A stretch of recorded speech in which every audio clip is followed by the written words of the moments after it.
देखें जरा, ये अगर आपको राष्ट्रीय आय, नेशनल इनकम और प्रति व्यक्ति आय, पर कैपिटल इनकम हमें समझना है, तो हमें समझना होगा जीडीपी, जीएनपी, एनडीपी और एनएनपी। समझ में आ रही बात? हम चूंकि स्पेशल इकोनॉमिक्स नहीं पढ़ रहे हैं, हम कंपटीशन एग्जाम की पढ़ रहे हैं, तो हमें उतनी जानकारियां तो होना ही चाहिए जितनी आपके एग्जाम में पूछी। ओके, चलिए अब यहां से हम आते हैं। अब हम कहते हैं कि इतनी सारी चीजें हमें समझना पड़ेंगी। अब कहलाती है एक आर्थिक सीमा। क्या कहलाती है? ये आर्थिक सीमा है क्या, पहले हम जरा ये जान लें। हम एक भारत का नक्शा, एक आउटलाइन बना रहे हैं, समझ लीजिएगा आप। ये मान लीजिए भारत का नक्शा है, एक आउटलाइन ये नक्शा है, हाँ या ना? अब देखिए, ये भारत की भूमि है। इस भूमि के अंदर जो भी पैदा होगा, गेहूं हो, चना हो, चावल हो, मछली हो, चाहे समुद्र में पाए जाने वाले जीव हो, चाहे समुद्र में निकलने वाले मणि हो, चाहे किसी भी प्रकार की चीजें हो, वो किसकी है? भारत की। कहे की है? लेकिन आपको पता होना चाहिए कि भारत की 12 किलोमीटर, भारत की 12 किलोमीटर के अंदर पैदा होने वाली कोई भी चीज, वो भी किसकी है? हाँ या ना? ये कहलाती है भारत की आर्थिक सीमा। आर्थिक सीमा यानी भारत की वह सीमा जिसके अंदर पैदा हुई कोई भी चीज, चाहे खेती हो, चाहे हवा हो, पानी हो, जो भी हो, यहां कुछ भी पैदा होगा वो किसका है? उसका पैसा किसको मिलेगा? बात समझ में आ रही है? तो अब दो तीन चीजें जुड़ गई। एक साल के भीतर, एक साल के, अब ये डेट क्या है? 1 अप्रैल से 31।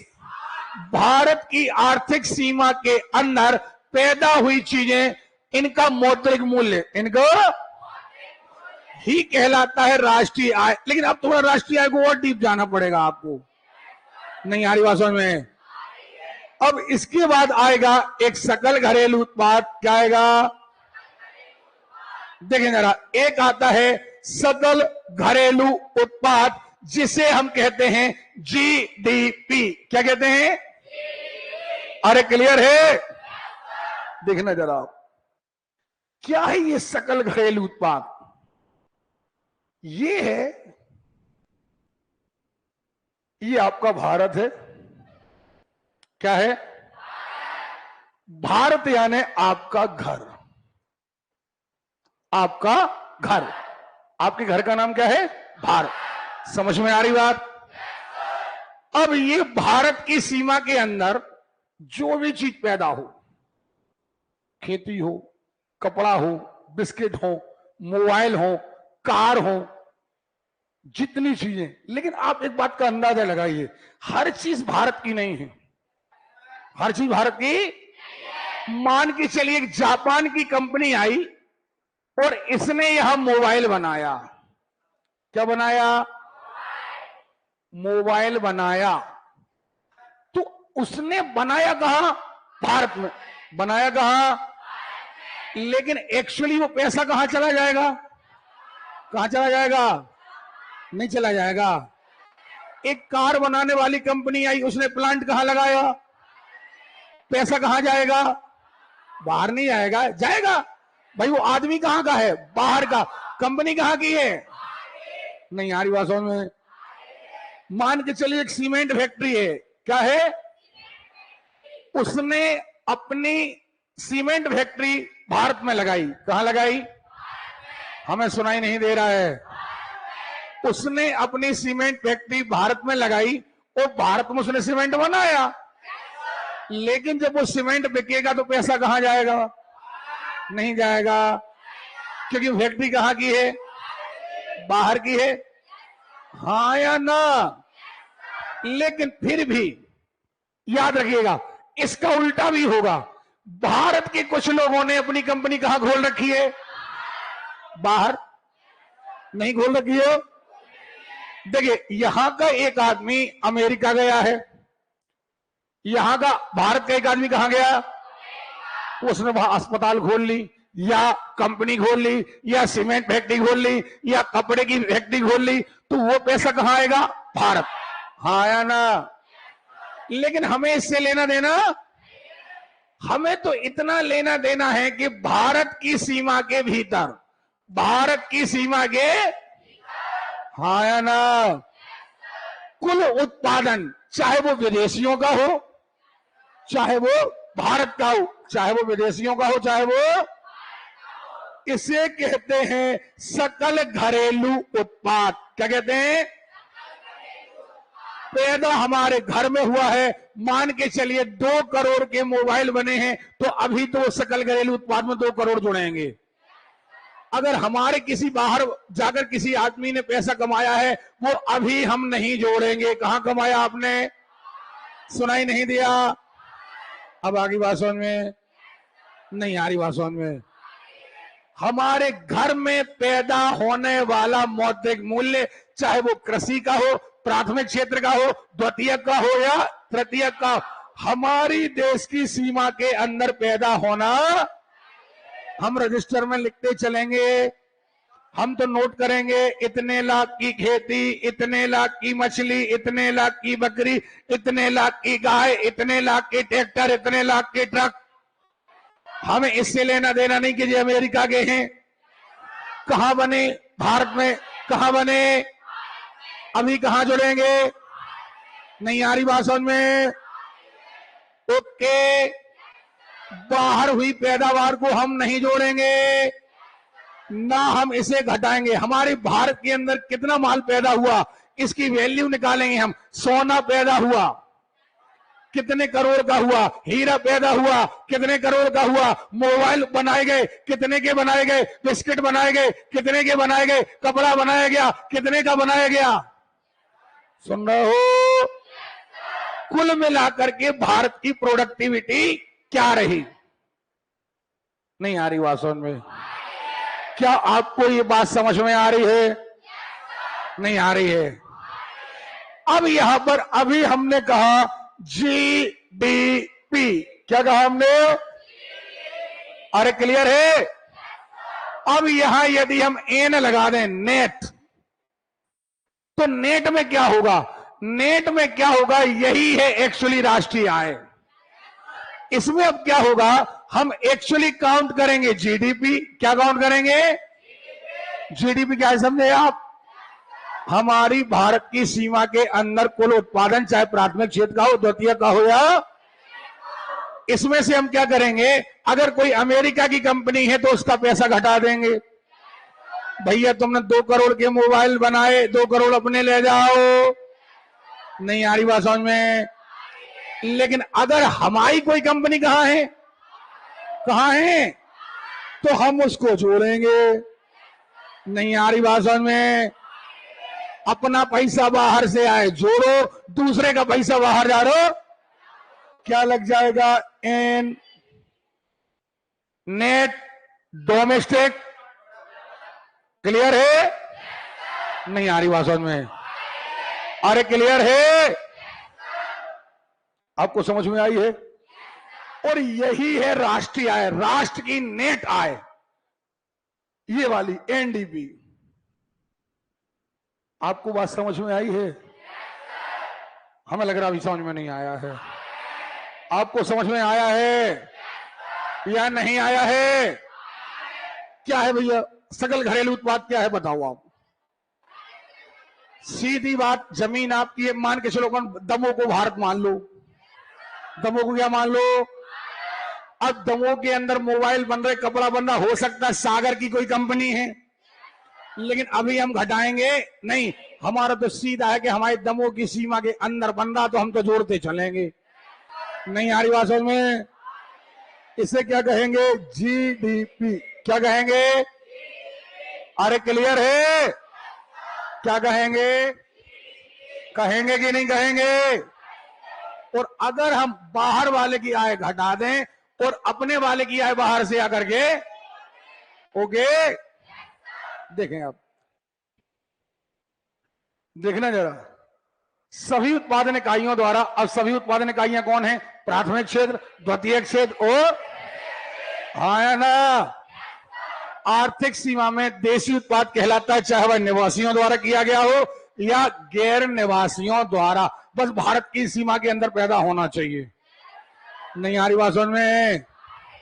चाहे भारत के लोग पैदा करें, चाहे विदेशी लोग पैदा करें, बस भारत की सीमा के अंदर पैदा होना। सकल घरेलू उत्पाद किसी समय अवधि में सामान्य तौर पर एक वर्ष में सीमा के अंदर उत्पादित वस्तु एवं सेवाओं को मरी अलावा जाएगी। क्लास बंद कर देंगे, ठीक है ना? नहीं पढ़ना है, बंद कर दें क्लास। क्लियर है? मौद्रिक मूल्य कहलाता है। चलिए आगे बढ़ते हैं। ये अवधि कितनी है? 1 अप्रैल से। ओके, सीमा के भीतर कुल उत्पादन सेवा का मौद्रिक मूल्य कहलाता है, चाहे वह उत्पादन देशों के अपने देश द्वारा हो या विदेशी द्वारा हो, हमें इससे कोई लेना देना। बस सीधा मुद्दा हमारा क्या है? हमारी भारत की सीमा के अंदर होना। क्लियर है? अभी हमें बाहर वाले से कोई लेना देना। ओके, चलिए अब क्या आ रहा है? सकल राष्ट्रीय उत्पाद यानी जीएनपी। क्या कहा हमने? अब हम नेट की बात कर रहे हैं, नेशनल की बात कर रहे हैं, सुन रहे हो? अब हम राष्ट्रीय उत्पाद की बात कर रहे हैं, तो राष्ट्रीय उत्पाद में क्या आएगा? अब हम विदेश वाली आय को घटा देंगे? नहीं घटाएंगे। और अगर हमारा कोई आदमी बाहर जाकर के कमा रहा है तो उसे जोड़ेंगे कि नहीं जोड़ेंगे? देखें, एक देश के निवासियों द्वारा किया गया उत्पादन, अब इसमें केवल हमारे निवासी, केवल हमारे भारत के निवासियों द्वारा कमाया गया पैसा। समझ में आ रही बात? वह उत्पादन चाहे उस देश की आर्थिक सीमा के अंदर किया गया हो या बाहर, बस हमारे निवासियों द्वारा किया गया हो। हमें भारत के लोगों से मतलब है, बाहर के लोगों से लेना देना। ओके, भारत की कुल आय अर्थात उत्पादन सेवाओं का मौद्रिक मूल्य जिसमें विदेशों से कमाई आय जोड़ी जाती है, परंतु विदेशियों द्वारा कमाई आय घटाई जाती है, यानी जीएनपी। अगर हमें निकालना है तो हम जीडीपी में हम विदेश से प्राप्त आय को जोड़ देंगे और विदेशी अगर जो पैसा ले गए हैं उसे हम। क्लियर है? तो क्या आपको जीडीपी और जीएनपी समझ में आ गया है? नहीं आया है? चलिए अब देखो इसमें नेट शब्द क्या आता है? एनडीपी, यानी अगर आपको नेट चाहिए, नेट माने बिल्कुल कंप्लीट, तो इसमें ह्रास कहलाता है आपकी लागत। क्या कहलाता है? आपने जितना पैसा कमाया इस साल, लेकिन इसमें आपकी लागत क्या थी, वो लागत आपको क्या करना है? घटाना। ओके, अरे क्लियर है? हमने एक चर्चा आपके बारे में करी है, हमने आपसे बात करी है सकल घरेलू उत्पाद। क्या बात करी है? हमें सुनाई नहीं दिया। हमने एक बात करी है सकल घरेलू उत्पाद और एक हमने करी है राष्ट्रीय उत्पाद। क्या कहा हमने? सकल घरेलू उत्पाद में हमारा टारगेट भारत है। हमारा टारगेट कहीं पर ये नहीं है कि विदेशी है या देशी, हमें इससे लेना देना। लेकिन जहां पर बात कहां की आई? जहां पर बात राष्ट्रीय आय की आई है, तो वहां पर हमें भारत के लोग इंपॉर्टेंट हैं। नहीं आ रही बात समझ में? अब यहां पर हमारे लोग द्वारा पैसा कमाना चाहिए, चाहे भारत में रहकर कमाएं या कहां कमाएं। अब आ रही बात समझ में? क्या नहीं आ रही है? अब देखिए, और यहां पर यही हमारी राष्ट्रीय उत्पाद है और यही हमारी राष्ट्रीय। अभी हमने निकाली ना जीएनपी। अब जीएनपी तो हमने निकाल लिया टोटल, इसमें से हमने क्या घटा ली? अपनी लागत। क्या घटा ली? अगर हमने लागत हटा ली तो जैसे ही हमने लागत हटाई हमारा नेट प्रॉफिट निकल आया। यही हमारी क्या है? राष्ट्रीय। सुनाई नहीं दिया? तो जब राष्ट्रीय आय निकल आई, आप बात समझ गए ना? राष्ट्रीय आय कैसे निकली? ये बार बार सुन लो, कैसे निकली राष्ट्रीय आय? पहले हमने निकाला जीडीपी। क्या निकाला? अरे क्लियर है? पहले हमने निकाला है जीडीपी, निकाला है। ये हमारी देश के सीमा के भीतर का पैसा है। इसमें हमने जोड़ा हमारे लोगों के द्वारा जो कमाया गया बाहर से पैसा है, उसको हमने जोड़ा है, और हमारे भारत से जो पैसा ले गए हैं उसे। नहीं आ रही बात समझ में? सो ये बदल गया जीएनपी में। क्या बदल गया? अरे क्लियर है? और जब हमने इसमें से क्या घटा दी, सो यही बन गई राष्ट्रीय आय। क्या बन गई? ओके, अब ये भारत की राष्ट्रीय आय बन गई। अब हमने भारत की राष्ट्रीय आय में जनता से क्या दे दिया, सो ये बन गई प्रति व्यक्ति आय। क्या बन गई? ओके। अच्छा, अंग्रेजों के समय हमारी हालत बहुत खराब थी। क्यों खराब थी? क्योंकि अंग्रेज जो थे केवल शासन करना जा रहे थे और यहां पर उनका मूल उद्देश्य था कि हम माल लूट करके, सुन रहे हो, हम केवल माल लूटे हो। समझ में आ रही बात? उनका ये कहीं सोचना नहीं था कि भारत का कोई कल्याण हो। लेकिन सबसे पहली बात, दादा भाई नौरोजी ने ये कॉन्सेप्ट उठाया कि भारत की राष्ट्रीय आय की काउंटिंग होना। क्लियर है? कैसे काउंटिंग होगी? ऐसे काउंटिंग होगी कि पहले तो भारत का सकल घरेलू उत्पाद निकालो, बाद में आप राष्ट्रीय आय निकालो, और राष्ट्रीय आय से फिर क्या निकालो? प्रति व्यक्ति आय। लेकिन दादा भाई नौरोजी परफेक्टली नहीं निकाल पाए। नहीं आ रही बात समझ में? ये बात आपको समझ में आ रही है? यहां पर परफेक्टली नहीं निकल पाए। और जब बात दादा भाई नौरोजी की आई, दादा भाई नौरोजी के बाद कई लोगों ने इसे एंथेटिक निकालने का प्रयास किया। फिर आजादी के बाद इस पर पूर्ण रूप से काम किया गया। समझ में आ रही बात? और उस समय एक अर्थशास्त्री हुआ करते थे, पीसी महालनोबिस। कौन हुआ करते थे? पीसी महालनोबिस। इनने आजादी के बाद पहली बार राष्ट्रीय आय की गणना की। आजादी के बाद, जब ये आजादी के पहले दादा भाई, दो बातें अलग अलग हैं। चलिए, तो ये बात आपको समझ में आ रही है कि नहीं आ रही है? अब भारत के सब, अच्छा एक बात और है, ये दो, एक कार्यालय है एनएसओ और एक कार्यालय है सीएसओ। एक कहलाता है केंद्रीय सांख्यिकी संगठन। क्या कहलाता है? अरे क्लियर है? इसके द्वारा भारत की राष्ट्रीय आय का गणना की जाती है। ओके, एनएसओ और सीएसओ। पक्का? देखिए, किसी राष्ट्र के नागरिकों द्वारा एक वर्ष की अवधि में समस्त अंतिम वस्तुएं हो या क्या हो, सेवाएं, इनका कुल मौद्रिक मूल्य क्या कहलाता है? राष्ट्रीय आय। अब बेहतर तरीके से आपको समझ में आ गया होगा कि नहीं आया है? अच्छा, अब जब चाहे सुनते हैं कि भारत की जीडीपी घट रही है, सुना होगा आपने। भारत की जीडीपी कब घटती है? देखिए, भारत तो जो पैदा कर रहा सो कर रहा है, लेकिन भारत की आय जीडीपी तब बढ़ती है जब अमेरिका की कंपनी आए, जापान की कंपनी आए, अफ्रीका की कंपनी आए, ब्रिटेन की कंपनी आए और यहां पर अपने प्लांट लगाए। जब प्लांट लगाएगी तो यहां पैदावार बढ़ेगी। और भारत की सीमा के अंदर जब माल पैदा होगा तो जीडीपी, नहीं आ रही बात समझ में? अब आपके मन में एक प्रश्न उठ रहा होगा कि सर, आखिर वो आदमी आएंगे, हमारे यहां प्लांट लगाएंगे, अपना पैसा ले जाएंगे, हमें क्या फायदा? फायदा ये है कि जब वो आदमी आएंगे तो हमारे यहां पैसा लगाएंगे, तो लोहा, कारखाने खरीदने के लिए लोहा कहां से आएगा? भारत का बिकेगा। मजदूर कहां के लेंगे? माल कहां बिकेगा? तो आप बताइए, रोजगार किसको मिलेगा? नहीं मिलेगा। और एक प्रकार का रोजगार नहीं मिलेगा। सोचिए 2 मिनट के लिए, आपके दमोह में एक छोटी सी फैक्ट्री है सीमेंट। आप सोचिए कितने लोगों को रोजगार मिल रहा। कुछ लेबर है, कुछ अधिकारी हैं, फिर फैक्ट्री का एक स्कूल है, फिर फैक्ट्री की अस्पताल है, फैक्ट्री की बसें हैं। नहीं आ रही बात समझ में?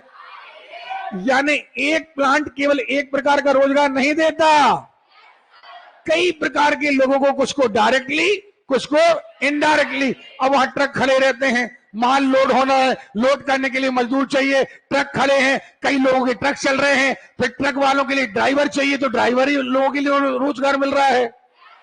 नहीं मिल रहा है। अब ट्रक चल रहे हैं तो टायर भी चाहिए, टायर वालों की दुकान चल रही है।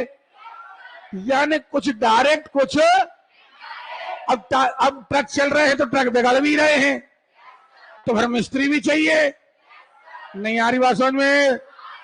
जब 10-50 मिस्त्री इमलाई में वहां रहेंगे तो अगर उनके बच्चे होंगे तो उनको स्कूल भी चाहिए, तो एक नया स्कूल खोलेगा, नहीं खुलेगा? जब स्कूल खुलेगा तो वहां टीचर्स के लिए भी रोजगार मिलेगा।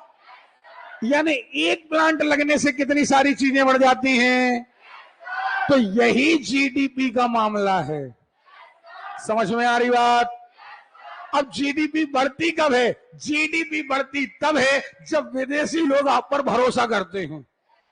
जब विदेशी लोग आप पर, उनको लगता है कि हमारा यहां बाजार अच्छा है, यहां के लोग अच्छे हैं, यहां पर हमें घाटा, समझ में आ रही, यहां की सरकार अच्छी है, तो लोग आते हैं और अपनी दुकानें लगाते हैं। लेकिन जब किसी को लगता है कि नहीं भैया, जैसे पाकिस्तान बर्बाद क्यों है, पाकिस्तान गरीब क्यों है? क्योंकि पाकिस्तान में ज्यादातर दो चीजों का शासन है, एक सेना और एक आतंकवादी। अब विदेशी लोगों को लगता है कि कौन जाके अपनी फैक्ट्री खोले, साला का पता को एक दिन सेना चढ़ बैठे, सेना ना चलेगी तो आतंकवादी चढ़ जाएगा, कोई दिन हमारी दुकान लुट जाएगी, हम काय को अपनी जाके दुकान खोले वहां। तो वहां पे जीडीपी क्या होती जाती है? डाउन। समझ में आ रही बात? और यदि कोई व्यक्ति आपके देश पर भरोसा करता है तो आपकी जीडीपी, अब आगे बात समझ में क्या नहीं आ रही है? ठीक है। भारत की राष्ट्रीय आय गणना उत्पादन विधि, व्यय विधि, दो विधियां याद रखना, एक उत्पादन विधि है और एक व्यय विधि। इन दो के द्वारा हम काउंटिंग करते हैं, एक या तो भारत में कितना उत्पादन हुआ या भारत ने साल कितना खर्च किया। समझ में आ रही बात? चलिए, भारत में राष्ट्रीय आय का सर्वप्रथम अनुमान कौन ने लगाया? नहीं बताया हमने, बताया है। कब लगाया? 1800, स्वतंत्रता के पूर्व भारत में। अब देखिए जरा, इनके बाद दादा भाई नौरोजी के, सुन रहे हो, इनमें आते हैं विलियम डिग्री, फिनल सिराज और साहब खंबाता और आरसी देसाई, नटराजन। इन इतने सारे लोग थे जिनने अपने अपने तरीके से राष्ट्रीय आय और प्रति व्यक्ति आय लगाने के आंकड़े लगाने का प्रयास किया। समझ में आ रही बात?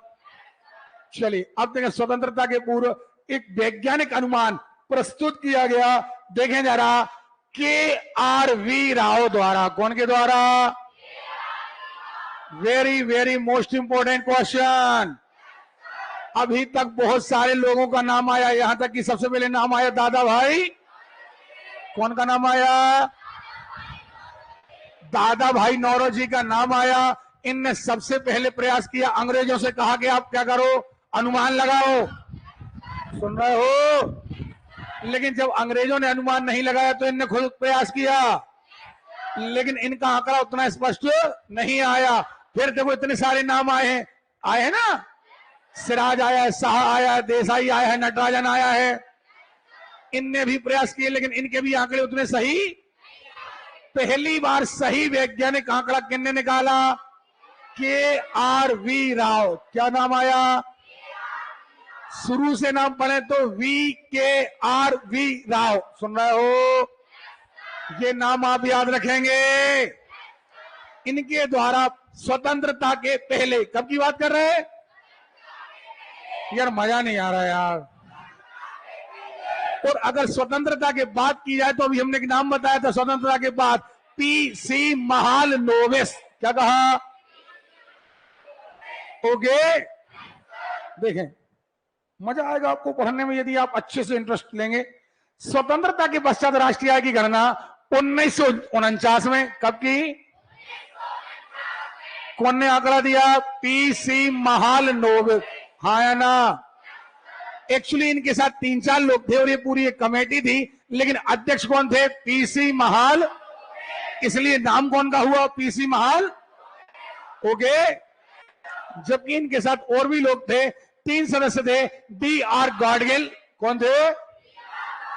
और एक देखो VKRV राव, स्वतंत्रता के पहले वाले।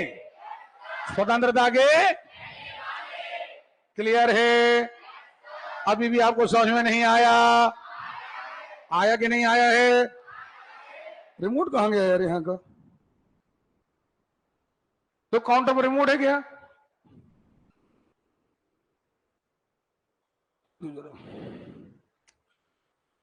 अच्छा, इस समिति द्वारा 1951 में पहली बार शुरुआत हुई, 1949 में समिति बन गई। कब बन गई? लेकिन चूंकि भारत बहुत बड़ा देश है, अतः इसकी काउंटिंग करने में थोड़ा समय लगा। और समय कितना लग गया? लगभग 2 वर्ष। और 1951 में इन्हें पहली बार और जबकि 1997 में दूसरी बार अपनी रिपोर्ट प्रस्तुत की। अच्छा, अब भारत में काम करता कौन है? राष्ट्रीय आय, हाँ,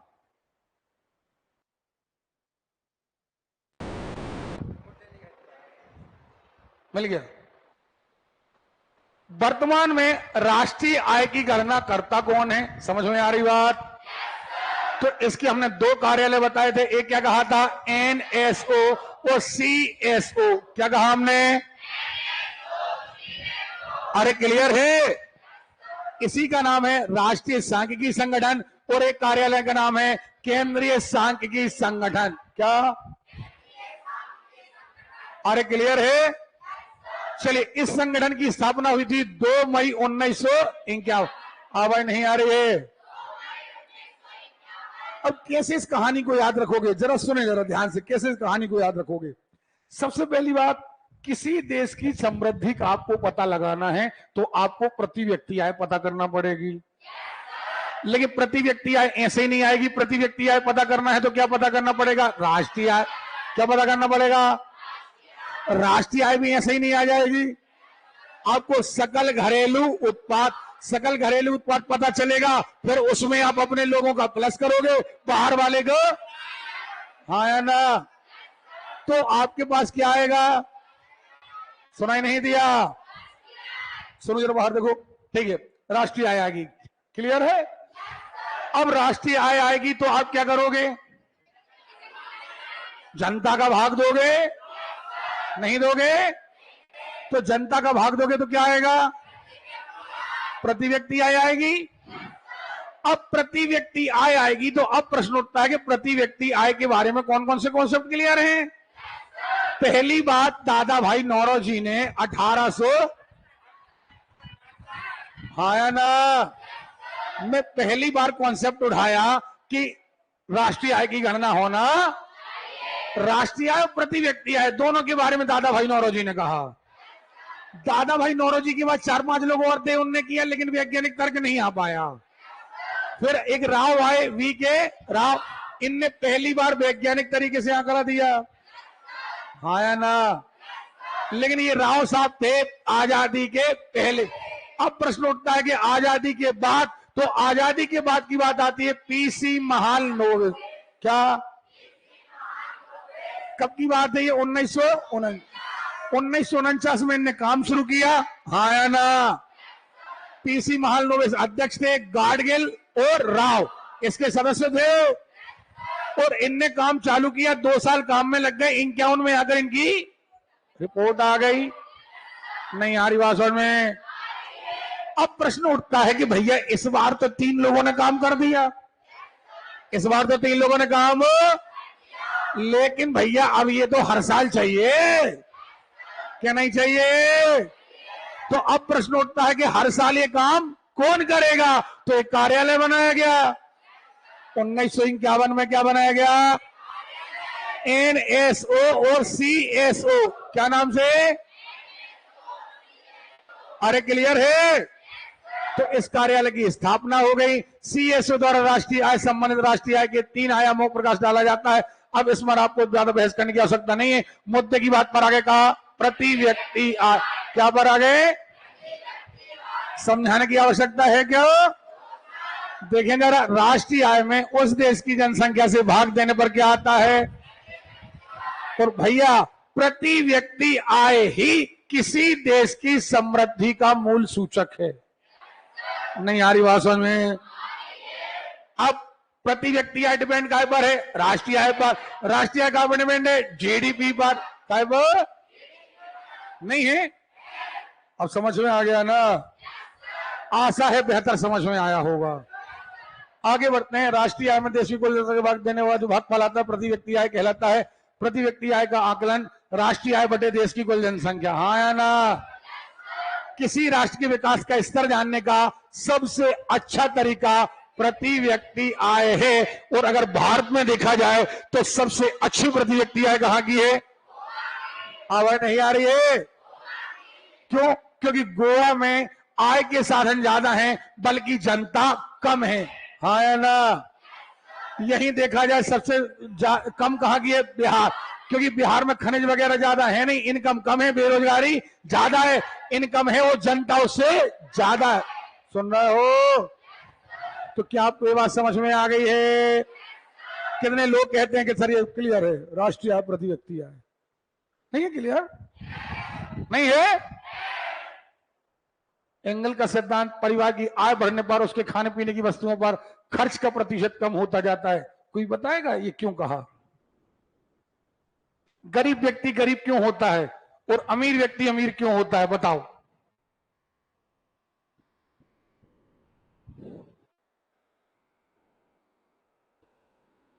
सुनो, मान लीजिए आप गरीब परिवार से हैं और आपके पिता की आय मान लेते हैं 7,000 रुपए पर मंथ है और ये 7,000 आपके खाने पीने पर खर्च हो जाता है। हाँ या ना? अगर आपके 4 भाई हैं या 4 भाई बहन हैं, मम्मी पापा हैं, तो आपका सारा पैसा काय में चला गया? खाने पीने में चला गया। यानी खाने पीने में ही आपका 100% चला गया। अब पढ़ने के लिए पैसा नहीं बचा, स्वास्थ्य के लिए पैसा नहीं बचा, गाड़ी खरीदने पैसा नहीं बचा, बंगला खरीदने पैसा नहीं बचा। अब गरीब हैं। एक आपके पड़ोस में एक परिवार है, उसकी इनकम 1 लाख रुपए पर मंथ है। 1 लाख पर मंथ, और खाना पर वो 10,000 खर्च करते हैं। 10,000 खाना पर। नहीं आ रही बात समझ में? तो उनका खाना पर कितना % खर्च हो रहा? 10%। वो खाना पर खर्च कर रहे हैं 10% और आप खाना पर खर्च कर रहे हैं 100%। नहीं आ रही बात समझ में? अब मान के चलिए एक ही परिवार है, एक ही परिवार है। पहले उनकी इनकम 7,000 थी। कितनी थी? अचानक से उस घर में कोई व्यक्ति सिलेक्ट हो गया, नौकरी करने लगा, 2 भाई बहन नौकरी करने लगे। अब उनकी इनकम कितनी हो गई? 1 लाख हो गई? क्या नहीं हो गई? जहां वो 7,000 का खाना पीना खाते थे, 10,000 का खाने लगे। एक्चुअली तो उनने खाना पर खर्च बढ़ा दिया, नहीं बढ़ा दिया, लेकिन परसेंटेज में देखो आप, घट गया। परसेंटेज में क्या हो गया? इसीलिए जैसे जैसे व्यक्ति की इनकम बढ़ती है उसके दैनिक खर्च का परसेंटेज, उदाहरण के लिए एक आम आदमी महीने में 25,000 कमाता है, 25,000 खर्च करता है, 100% खर्च कर देता है। हाँ या ना? और कोई बड़ा काम करना हो तो लोन लेना पड़ता है, उधार लेना पड़ता है। लेकिन वही अंबानी भाई, इनकम हजारों करोड़ में है, हजारों करोड़, 1 करोड़ नहीं। क्या 1,000 करोड़ उनका खर्च है? नहीं। नहीं आ रही बात समझ में? तो एंगल यही कह रहे हैं कि आय बढ़ने पर खर्च का परसेंटेज घट जाता है और जैसे ही खर्च का परसेंटेज घटता है बचत का परसेंटेज बढ़ जाता है और आदमी और बड़ा और बड़ा और बड़ा होता जाता है। और यही बात हमने कल आपसे कही थी जब बात हो रही थी बाबा जी के पास जाने की, कि इनकम बढ़ाइए, इनकम बढ़ाइए, बचत ऑटोमेटिक बढ़ जाएगी। नहीं आ रही बात समझ में? अगर आप 7,000 कमाते रहेंगे, कितने ही बड़े बाबा के पास चले जाएं, आपका मकान नहीं बनेगा, क्योंकि 7,000 तो आपको खाने के लिए चाहिए। नहीं आ रही बात समझ में? अगर आप सही बुद्धि का इस्तेमाल करेंगे, अच्छा बिजनेस करेंगे, और आप कितना कमाने लगेंगे? सुनाई नहीं दिया? क्लियर है? समझ में आ रही बात? तो आप 1 लाख कमाने लगेंगे। ये 1 लाख आप कमाएंगे तो ऑटोमेटिकली 10 खर्च करेंगे, 90 बचाएंगे आप। और इस 90 से क्या करेंगे? बंगला खरीदेंगे, गाड़ी खरीदेंगे, सुविधाएं खरीदेंगे, बच्चों को पढ़ाएंगे। फिर आपकी आय और बढ़ेगी। आपकी आय, घर में बच्चे पढ़ेंगे तो निश्चित बात है वो और कमाएंगे, हाँ या ना? तो लगातार आपके घर की इनकम बढ़ती जाएगी। समझ में आ रही बात? अच्छा, एक सिद्धांत और जो आम जिंदगी से जुड़ा है, जब भी कभी आपको आगे बढ़ना हो, आपको आगे बढ़ना हो, आप वैसी संगत करिए। आप बड़े लोगों के साथ रहेंगे। बड़े लोग मतलब ये नहीं कि केवल पैसे वाले लोग, नहीं, मेहनत करने वाले लोगों के साथ आप रहेंगे। एक ऐसे व्यक्ति के साथ रहेंगे जो दिन भर तरीके ढूंढते रहता है कि हम और कैसे कमाएं, और क्या कमाएं, और क्या बिजनेस डालें। तो आपका दिमाग भी करेगा हाँ यार हम भी कमाएं। आप 1 लाख पर मंथ लोगों के साथ रहेंगे तो आप अपनी इनकम दिमाग में लाएंगे कि हमारी पर हेड इनकम 1 लाख हो जाए। नहीं आ रही बात समझ में? आप 15,000 वाले लोगों के साथ रहेंगे, आप सोचेंगे बस 15,000 की नौकरी लग जाए, जीवन आराम से कट जाए। नहीं आ रही बात समझ में? आप सर्विसमैन के साथ रहेंगे, आपको लगेगा बस सर्विस लग जाए। आप तहसीलदार के साथ घूमेंगे, आपको लगेगा यार कम से कम तहसीलदार बन जाए तो सेटल हो जाए, हाँ या ना? तो सबसे पहली बात तो यह है कि आपको सोच बनाना पड़ेगी। सोच के साथ आपको इनकम बढ़ाना पड़ेगी। इनकम बढ़ेगी, आपके खर्चे कम नहीं होंगे, परसेंटेज कम हो जाएगा। ओके, चलिए इसके बाद आता है ग्रेसम का नियम। क्या आता है? ग्रेसम के नियम ने मुद्रा चलन से संबंधित नियम दिए थे। एक ग्रेसम नामक एक ये बहुत बड़े अर्थशास्त्री थे। इनने कहा यदि मार्केट में घटिया मुद्रा आ जाए, नकली नोट, नहीं आ रही बात समझ में, तो वो अच्छी मुद्रा को रिप्लेस कर देते हैं। यानी सारे मार्केट में क्या आ जाएगा? घटिया नोट आ जाएंगे और अच्छी मुद्रा क्या हो जाएगी? लैप्स हो जाएगी। सुन रहे हो? चलिए, ये इनने नाम दिया था। यहां पर अब हमें वेरी वेरी मोस्ट इंपोर्टेंट एक चैप्टर पढ़ना है और उसका नाम है आर्थिक नियोजन। क्या कहा? ये आर्थिक नियोजन है कि अच्छा ये बताएं, जो चैप्टर हमने पढ़ा वो समझ में आया? नहीं आया? आया है? अब हमें अगला चैप्टर पढ़ना है आर्थिक नियोजन। आर्थिक यानी फाइनेंशियल और नियोजन यानी प्लानिंग। क्या कहा? क्या हुआ, कई सारे देश जैसे अमेरिका में क्या हुआ कि दुनिया की सबसे बड़ी अर्थव्यवस्था, दुनिया की अर्थव्यवस्था, लेकिन क्या हुआ अचानक से अमेरिका में एक मंदी आ गई, मार्केट में मंदी आ गई और कई सारे बैंक ढह गए। सुन रहे हो?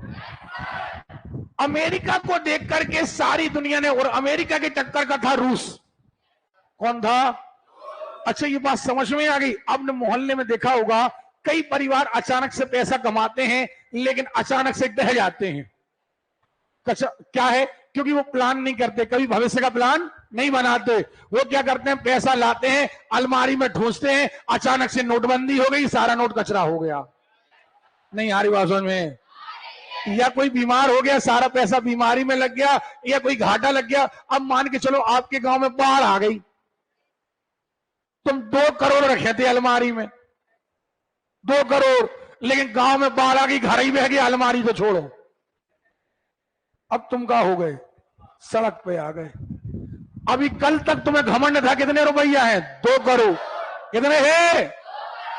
अच्छा तन के चलते थे और आज तुम हो रोडपति।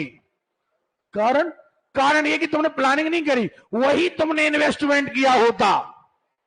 समझ में आ रही बात? तो दुनिया इधर की उधर हो जाती लेकिन तुम्हारा धन कहीं जाने वाला, लेकिन आपने प्लानिंग। तो इससे अमेरिका में भी ऐसा ही हुआ। आर्थिक मंदी आई, अचानक से मार्केट गिर गया, कई बैंक बर्बाद हो गए। तो बड़े बड़े देशों ने अमेरिका को देखकर सीख ले ली कि भैया ऐसा पैसा खर्च करने का। सुन रहे हो? और सबसे पहले रूस ने सीख ली और रूस ने कहा कि हम तो भैया प्लान बनाकर चलेंगे। सुन रहे हो? कैसा प्लान बनाकर चलेंगे? हम 5 साल का प्लान बनाएंगे कि इस 5 साल में हमें क्या क्या करना है। नहीं आ रही बात समझ में?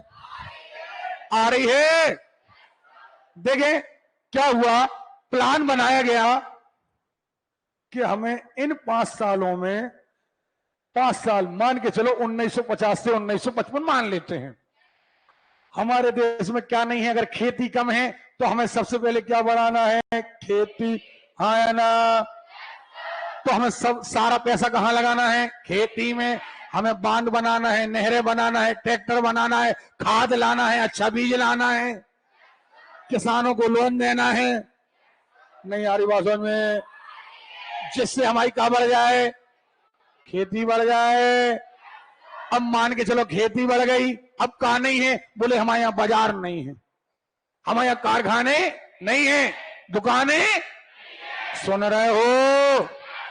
तो अब क्या करें अगले 5 साल में? अगले 5 साल में हमें बड़े बड़े कारखाने खोलना है। क्या खोलना है? अरे क्लियर है? अगले 5 साल में क्या करना? अरे खेती बढ़ गई, बाजार भी आ गया, लोग पढ़े लिखे नहीं है, हमें इस बार शिक्षा पर काम करना है। तो ये कॉन्सेप्ट दुनिया में सबसे पहले दिया कौन ने? रूस ने। कौन ने? और रूस को देखकर ही भारत ने कॉपी किया। किसने? ओके, नहीं आ रही बात में? क्लियर है? अच्छा, भारत की दुर्दशा अंग्रेजों के समय में लगातार गिरती जा रही थी और इतनी ज्यादा गिर गई थी कि कई लोगों के पास, कई क्या, एक भारत की बहुत बड़ी जनता के पास पेट भरने तक की व्यवस्था नहीं थी। यानी खाना मिल गया सो ठीक, वो मिल भी गया तो भरपेट भोजन तो मिल ही नहीं पा रहा था। समझ में आ रही बात? आजादी के पहले इतना ज्यादा किसान टूट गया था कि भारत में एक तो इतना उत्पादन ही नहीं हो रहा था, लोगों के पास रोजगार नहीं था और लगातार इतनी ज्यादा गरीबी छा गई कि भारत की एक बहुत बड़ी जनता रोज लगभग भूखों सोती थी। काम चलाऊ भोजन जो मिल गया सो मिल गया, लेकिन पेट भर के भोजन सभी को नहीं मिल पाता था। समझ में आ रही बात? अब भारत आजाद हुआ, अब भारत की आजादी का समय चल रहा था, तो उस समय कुछ लोगों ने, जो बड़े बड़े पैसे वाले लोग थे, उन्होंने अंग्रेजों के समय में ही अपना पैसा लगाने का प्रयास किया। सबसे पहले 1938 में, आपने सुना होगा, 1938 और 1939 में कांग्रेस के अध्यक्ष बने थे सुभाष चंद्र बोस। याद है आपको? हाँ है ना? सुभाष चंद्र बोस अध्यक्ष बने थे। हरिपुरा अधिवेशन याद है? और त्रिपुरी अधिवेशन। कौन कौन सा अधिवेशन? हरिपुरा और त्रिपुरी। लगातार 2 अधिवेशनों में कांग्रेस के अध्यक्ष बने थे सुभाष चंद्र बोस। तो जब ये कांग्रेस के अध्यक्ष थे, उस समय सुभाष चंद्र बोस ने एक योजना बनाने के लिए, भारत की आर्थिक नीति बनाने के लिए, आर्थिक नीति बनाने के लिए, क्या बनाने के लिए? बनाने के लिए 1938 में एक समिति बनाई। क्या बनाई? अरे क्लियर है? और जब इनने ये समिति बनाई और उसके बाद ये अध्यक्ष फिर बाद में नहीं रहे। इस रिपोर्ट ने इतनी धीरे धीरे धीरे, समिति ने इतने धीरे रिपोर्ट लाई कि 10 साल बीत गए और रिपोर्ट आई 1948 में। रिपोर्ट कब आई? सुनाई नहीं दिया? तब तक भारत आजाद हो चुका था। क्या हो चुका था? और 1950 में भारत का संविधान पास हो चुका था। समझ में आ रही बात? अतः जो सुभाष चंद्र बोस ने जो रिपोर्ट बनाई थी, यानी समिति बनाई थी, उसकी रिपोर्ट जो आई, इसी के आधार पर, उसी के भारत में एक आयोग बनाया गया। इसे कहा गया योजना आयोग। क्या कहा गया? ये बनाया गया 1950 में। कब बनाया गया? लेकिन उपज कहां की थी? 1900। सुनाई नहीं दिया? 1938 की उपज थी। चर्चा कब हो गई थी? मजा नहीं आ रहा यार। ओके, 1938 में एक समिति बनाई गई, योजना समिति। क्या बनाई गई? जोरदार आवाज। इसने रिपोर्ट अपनी कब दी? 1948 से 49 के बीच। और फाइनली अब इसके आधार पर भारत देश आजाद हो गया, हाँ या ना? और 1950 आते आते उसी योजना समिति के आधार पर क्या बन गया? योजना आयोग। क्या बन गया? सुनाई नहीं दिया? और अब यही योजना आयोग क्या काम करने लगा? भारत की सरकार को योजना बनाकर देने लगा कि सरकार अलग थी, सुन रहे हो? ये रही सरकार। सरकार माने मंत्रिमंडल। मंत्रिमंडल का मुखिया कौन? प्रधानमंत्री। सुनाई नहीं दिया? इसको सलाह देने लगा कौन? योजना आयोग। कौन? अरे क्लियर है? ये योजना आयोग सलाह देने लगा। ये योजना आयोग था क्या? इसका अध्यक्ष था प्रधानमंत्री। अध्यक्ष कौन था? आवाज नहीं आ रही है? और बाकी के केंद्रीय मंत्री इसके क्या थे? सदस्य। सुन रहे हो? और सरकार में भी यही थे। नहीं आ रही बात समझ में? योजना बनाना किसका काम था? मजा नहीं आया यार। इसका अध्यक्ष भी कौन था? प्रधानमंत्री। कौन था? अरे क्लियर है? और इसका काम था 5 साल के लिए योजना बनाना। 5 साल के लिए कि सरकार को खेती पर पैसा खर्च करना है, कि पढ़ाई पे करना है, कि उद्योग पर करना है। ये योजना कौन बना रहा था? अच्छा, अब दिक्कत कहां आ गई? इसमें ऐसा लग रहा है जैसे तुम खुदाई को खुदाई सलाह दे रहे। नहीं आ रही बात समझ में? काम किसे करना है? प्रधान। कौन को करना है? और सलाह भी कौन दे रहे? बेई आदमी खुदाई को कहा दे रहे। क्लियर है? तो लगा कि यार मजा नहीं आया। सुन रहे हो? सो एक और आयोग बनाया गया जिसे कहा गया राष्ट्रीय विकास परिषद। राष्ट्रीय विकास। सुनाई नहीं दिया? ये बना 1952 में। कब बना? 6 अगस्त 1952। अब इसमें क्या, ये कैसे बना? ये पूरे सदस्य यहां ले आए। नहीं आ रही बात समझ में? धन भारत के जितने राज्य थे सबके मुख्यमंत्री। सबके, हाँ या ना? इसमें सबके मुख्यमंत्री नहीं, इसमें सभी राज्यों के मुख्यमंत्री, हाँ या ना? सो ये क्या बन गया? राष्ट्रीय विकास। पक्का? अब योजना बनाना इसका काम है। योजना बनाना किसका? आवाज नहीं आ रही है? कितने साल के लिए? लेकिन जब ये योजना बना लेगा तो अपनी फाइल किसे देगा? किसको देगा? राष्ट्रीय विकास परिषद खोल कर देखेगा, काट छांट करेगा, कुछ कमी होगी तो जोड़ेगा, अधिक होगा तो घटाएगा और अंतिम मोहर लगाएगा, दस्तखत कर देगा अपने। सुन रहे हो? कि हाँ ओके। लेकिन इसका अध्यक्ष भी कौन है? प्रधानमंत्री। इसका अध्यक्ष भी कौन है? तो भारत के लिए पंचवर्षीय योजना बनाना किसका काम है? आवाज नहीं आ रही है? लेकिन इन्हें एग्जीक्यूट करवाना किसका काम है? अरे क्लियर है? इसमें सारे कैबिनेट मंत्री होते हैं, लेकिन पास कराने कहां जाते हैं? अतः ये कैबिनेट है और ये सुपर कैबिनेट है। क्या है ये? तो परीक्षा में प्रश्न आता है कि भारत की सुपर कैबिनेट किसे कहते हैं? राष्ट्रीय विकास परिषद। सुनाई नहीं दिया? अरे क्लियर है? ये 1950 में बनी। कब बनी? और हर 5 साल के लिए योजनाएं बनी। जब तक कांग्रेस की सरकार रही 5 साल 5 साल 5 साल 5 साल 5 साल 5 साल हो गए। 2014 में आ गई नरेंद्र मोदी की सरकार। इनने कहा नहीं, अब ये योजना आयोग नहीं रहेगा, इसकी जगह आएगा नीति आयोग। क्या आएगा? तो 2015 में क्या आ गया? नहीं आ रही बात समझ में? अब भारत के योजना बनाना किसका काम है? योजना आयोग हमेशा के लिए क्या हो गया? समाप्त हो गया। लेकिन राष्ट्रीय विकास परिषद समाप्त हो। फिर से सुन लो कहानी।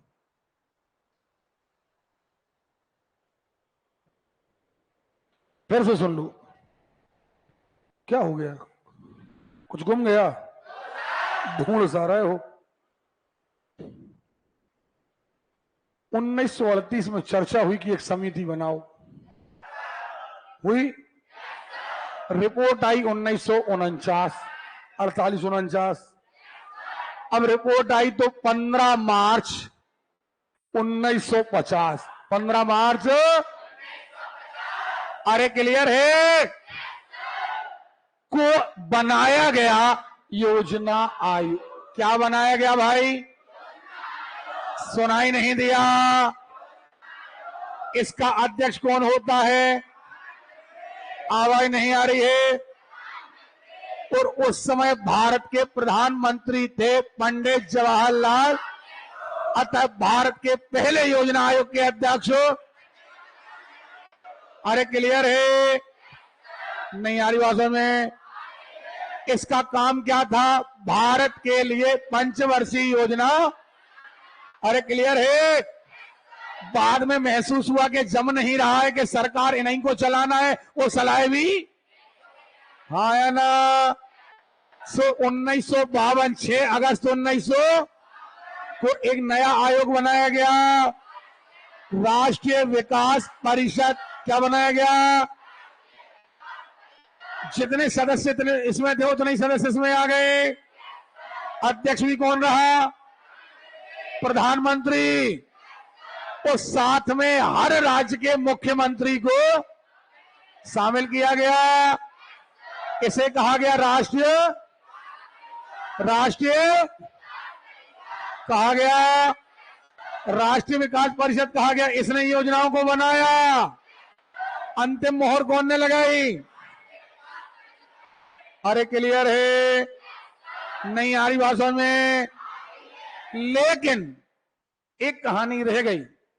और वो कहानी क्या है? ये कहानी तो 38 में आई और दोबारा चालू कब हुई? अच्छा हाँ, 1914 में जब नरेंद्र मोदी की सरकार आई तो 1915 में उन्होंने कह दिया कि अब योजना आयोग 15 में आकर समाप्त हो गया। ये योजना आयोग समाप्त हो गया और 15 में आकर के क्या बन गया? आवाज नहीं आ रही है? तो भैया अगर कभी पूछा जाए कि योजना आयोग क्या है, तो ये भारत का एक सलाहकारी क्या है? सलाहकारी आयोग है। क्या है? ये भी सलाहकारी है, ये राष्ट्रीय विकास परिषद भी सलाहकारी है। ध्यान रखिएगा, ये भारत के संविधान में इसका कहीं उल्लेख, भारत की जो संविधान की किताब है उसमें कहीं नहीं लिखा कि आप योजना आयोग बनाइए। ये तो प्रधानमंत्री की इच्छा से बनता है। कौन की इच्छा से? अरे क्लियर है? अतः इसे कहा जाता है गैर संवैधानिक। क्या कहा जाता है भैया? गैर कानूनी नहीं, गैर संवैधानिक। जिसका संविधान में उल्लेख ना हो, गैर संवैधानिक। नहीं आ रही बात समझ में? और गैर कानूनी माने जो कानून के विरुद्ध हो, तो ये गैर कानूनी नहीं है, नहीं तो होता ही नहीं। ये गैर संवैधानिक है। संविधान में इसका उल्लेख संविधान में। ऐसे नीति आयोग है, एक सलाहकारी आयोग बन गया अब ये, और ये भी सलाहकारी आयोग है, ये भी संवैधानिक। क्या आपको हमारी बात समझ में आई है? क्या नहीं आई है? बहुत बढ़िया। अब देखो जरा और देखो। अब क्या बात आती है। 1938 में सुभाष चंद्र बोस ने कहा, 1938 में, और ये बात 1950 तक कचरे की डिब्बे में डली रही। नहीं आ रही बात समझ में। लेकिन भारत के कुछ लोगों ने, भारत की आर्थिक स्थिति सुधारने के लिए अंग्रेजों के समय ही कुछ प्लान तैयार किए। इनमें सबसे पहले जो प्लान देने वाले थे वो थे डॉक्टर विश्वेश्वरैया। कौन थे? आवाज नहीं आ रही है। अब अपन एक एक चीज को क्लियर करते हैं। बोर हो रहे हैं आप लोग? देखें, भारतीय व्यवस्था का स्वरूप ग्रामीण थी, स्वतंत्र गतिहीन थी, ये सब ठीक है। देखो जरा, किसी देश को यदि सक्सेस होना है तो सब कुछ हम आपको बता चुके हैं। परिवहन चाहिए, पहली बात तो कोयला तेल ये होना चाहिए, परिवहन, संदेश वाहन, विज्ञान, टेक्निक सब होना चाहिए। आर्थिक नियोजन, अब बात आती है आर्थिक नियोजन। हम बता चुके आपको कि प्लानिंग किसी भी एक निश्चित अवधि के लिए, कई देश 1 साल के लिए बनाते हैं, कई देश 3 साल के लिए बनाते हैं, भारत जैसे देश 5 साल के लिए बनाते हैं। हाँ या ना? चलिए, अपने देश के संसाधनों एवं सेवाओं का कुशलता पूर्वक उपयोग करने के लिए निश्चित अवधि के लिए एक प्लान तैयार करना। हमारे आसपास कितने संसाधन है, कितना पैसा है, कितना मटेरियल है, कितनी मशीनें हैं, कब करना है, कैसे करना है, कहां उपयोग करें ताकि ज्यादा से ज्यादा पैदावार हो। ओके, इसे कहा जाता है आर्थिक नियोजन। क्या कहा जाता है? अरे क्लियर है? आर्थिक नियोजन कहां से प्रारंभ हुआ? हमने कहा आपसे रूस से, हमने रूस से लिया है। लेकिन कब? जब अमेरिका में 1929 के आसपास का छा गई आर्थिक, सर्वप्रथम रूस ने आर्थिक नियोजन की परंपरा को अपनाया। उसने अमेरिका से सीख ले ली कि तुम तो बर्बाद हो रहे, लेकिन हमें बर्बाद नहीं होना है। समझ में आ रही बात? आगे, भारत में आर्थिक नियोजन, भारत में ब्रिटिश शासन था, भारत की आर्थिक स्थिति बहुत खराब थी। भारत में आर्थिक नियोजन का विकास 1934, 1938, 1944, फिर 1945, 1950। क्यों हमने टॉपिक दिए? देखो आप, 1934 सर्वप्रथम इसकी रूपरेखा डॉक्टर एम विश्वेश्वरैया द्वारा की गई और इनकी पुस्तक का नाम था प्लांट इकोनॉमी फॉर इंडिया। और इन्होंने पहली बार भारत के लिए एक प्लानिंग तैयार की कि ऐसा करें ताकि भारत की जनता का स्तर उठ जाए। पहली बार इन्हें चर्चा करी। देखो बेटा, याद रखना, राष्ट्रीय आय वाला मैटर अलग है और प्लानिंग वाला मैटर। राष्ट्रीय आय में दादा भाई नौरोजी का नाम आता है। किनका नाम आता है? वैज्ञानिक आंकड़ों में नाम आता है राव साहब का। तो स्वतंत्रता के बाद आता है पीसी महालनोबिस का आता है। और इसके बाद 1951 में नाम आता है CSO का। नहीं पढ़ाया हमने? वो मैटर अलग है। अब बात कर रहे हैं हम प्लानिंग की। क्या की बात कर रहे हैं? ओके, तो 1938 में सुभाष चंद्र बोस ने सबसे पहले चर्चा करी, योजना समिति बनाई। वो कांग्रेस के द्वारा थी, जबकि पर्सनली तौर पर 1934 में डॉक्टर विश्वेश्वरैया। क्या कहा? अरे क्लियर है? पहली बार बताया कि आर्थिक नियोजन द्वारा भारत का आर्थिक विकास किया जा सकता है। इन्होंने बताया कि अगर हम प्लानिंग बनाएं तो जो हमारी स्थिति खराब है वो सुधर सकती है। सुन रहे हो? कौन ने बताया? आप जितना अच्छी बार नाम बोलोगे, जितना ज्यादा बार और जितने अच्छे से, आपको याद हो जाएगा। ओके, देखिए, इसलिए भारत में आर्थिक नियोजन के जनक कौन कहलाते हैं? डॉक्टर विश्वेश्वरैया। हाँ या ना? भारत में कौन सी अर्थव्यवस्था अपनाई गई है? मिश्रित। कौन सी? कौन के सिद्धांत पर है? प्रोफेसर कीन्स के आधार पर। क्या के आधार पर? जबकि आपको याद हो, निजीकरण अर्थव्यवस्था या उदारीकरण जो थी वो एडम स्मिथ के सिद्धांत पर है। याद आया कि नहीं याद आया? तो अर्थव्यवस्था में हमने कॉपी किया है प्रोफेसर कीन्स को, जबकि प्लानिंग में हमने कॉपी किया है डॉक्टर विश्वेश्वरैया को। किसको? बहुत बारीक क्वेश्चन है, समझना बहुत जरूरी है। ओके, बात समझ में आ रही है? आगे बढ़ते हैं। 1938 कांग्रेस के अध्यक्ष सुभाष चंद्र बोस, इनने कहा राष्ट्रीय योजना समिति बनाओ। अध्यक्ष बने कौन? जवाहरलाल नेहरू। और इनने अपनी रिपोर्ट कब दी? 1910 साल बाद। सो गए, है ना, क्योंकि नेता ही तो हैं। एक बार कह दिया योजना बनेगी, 10 साल में रिपोर्ट आ रही है।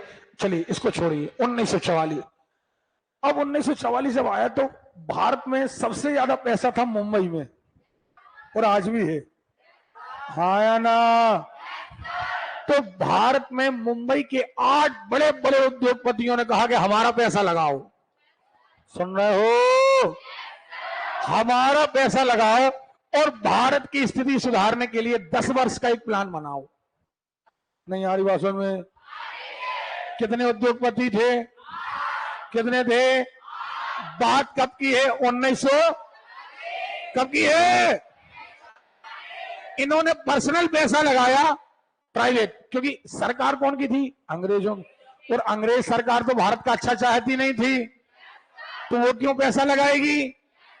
पैसा कौन ने लगाया? भारत के लोगों ने। कौन ने लगाया? तो 10 वर्ष का एक प्लान बनाया गया, इसे कहा गया बॉम्बे प्लान। क्या कहा गया? आवाज नहीं आ रही है? क्योंकि किसके द्वारा बनाया गया था? बॉम्बे के लोगों द्वारा। चलिए, पूंजी आधारित था, पूंजीपतियों द्वारा बनाया गया था। अनुसार अगले 15 वर्षों में 10,000 रुपए, लगभग 10 वर्ष के लिए बनाया गया था, बाद में एक्सटेंस कर दिया गया। ठीक है, चलिए 1944 में एम एन राय। कौन आए?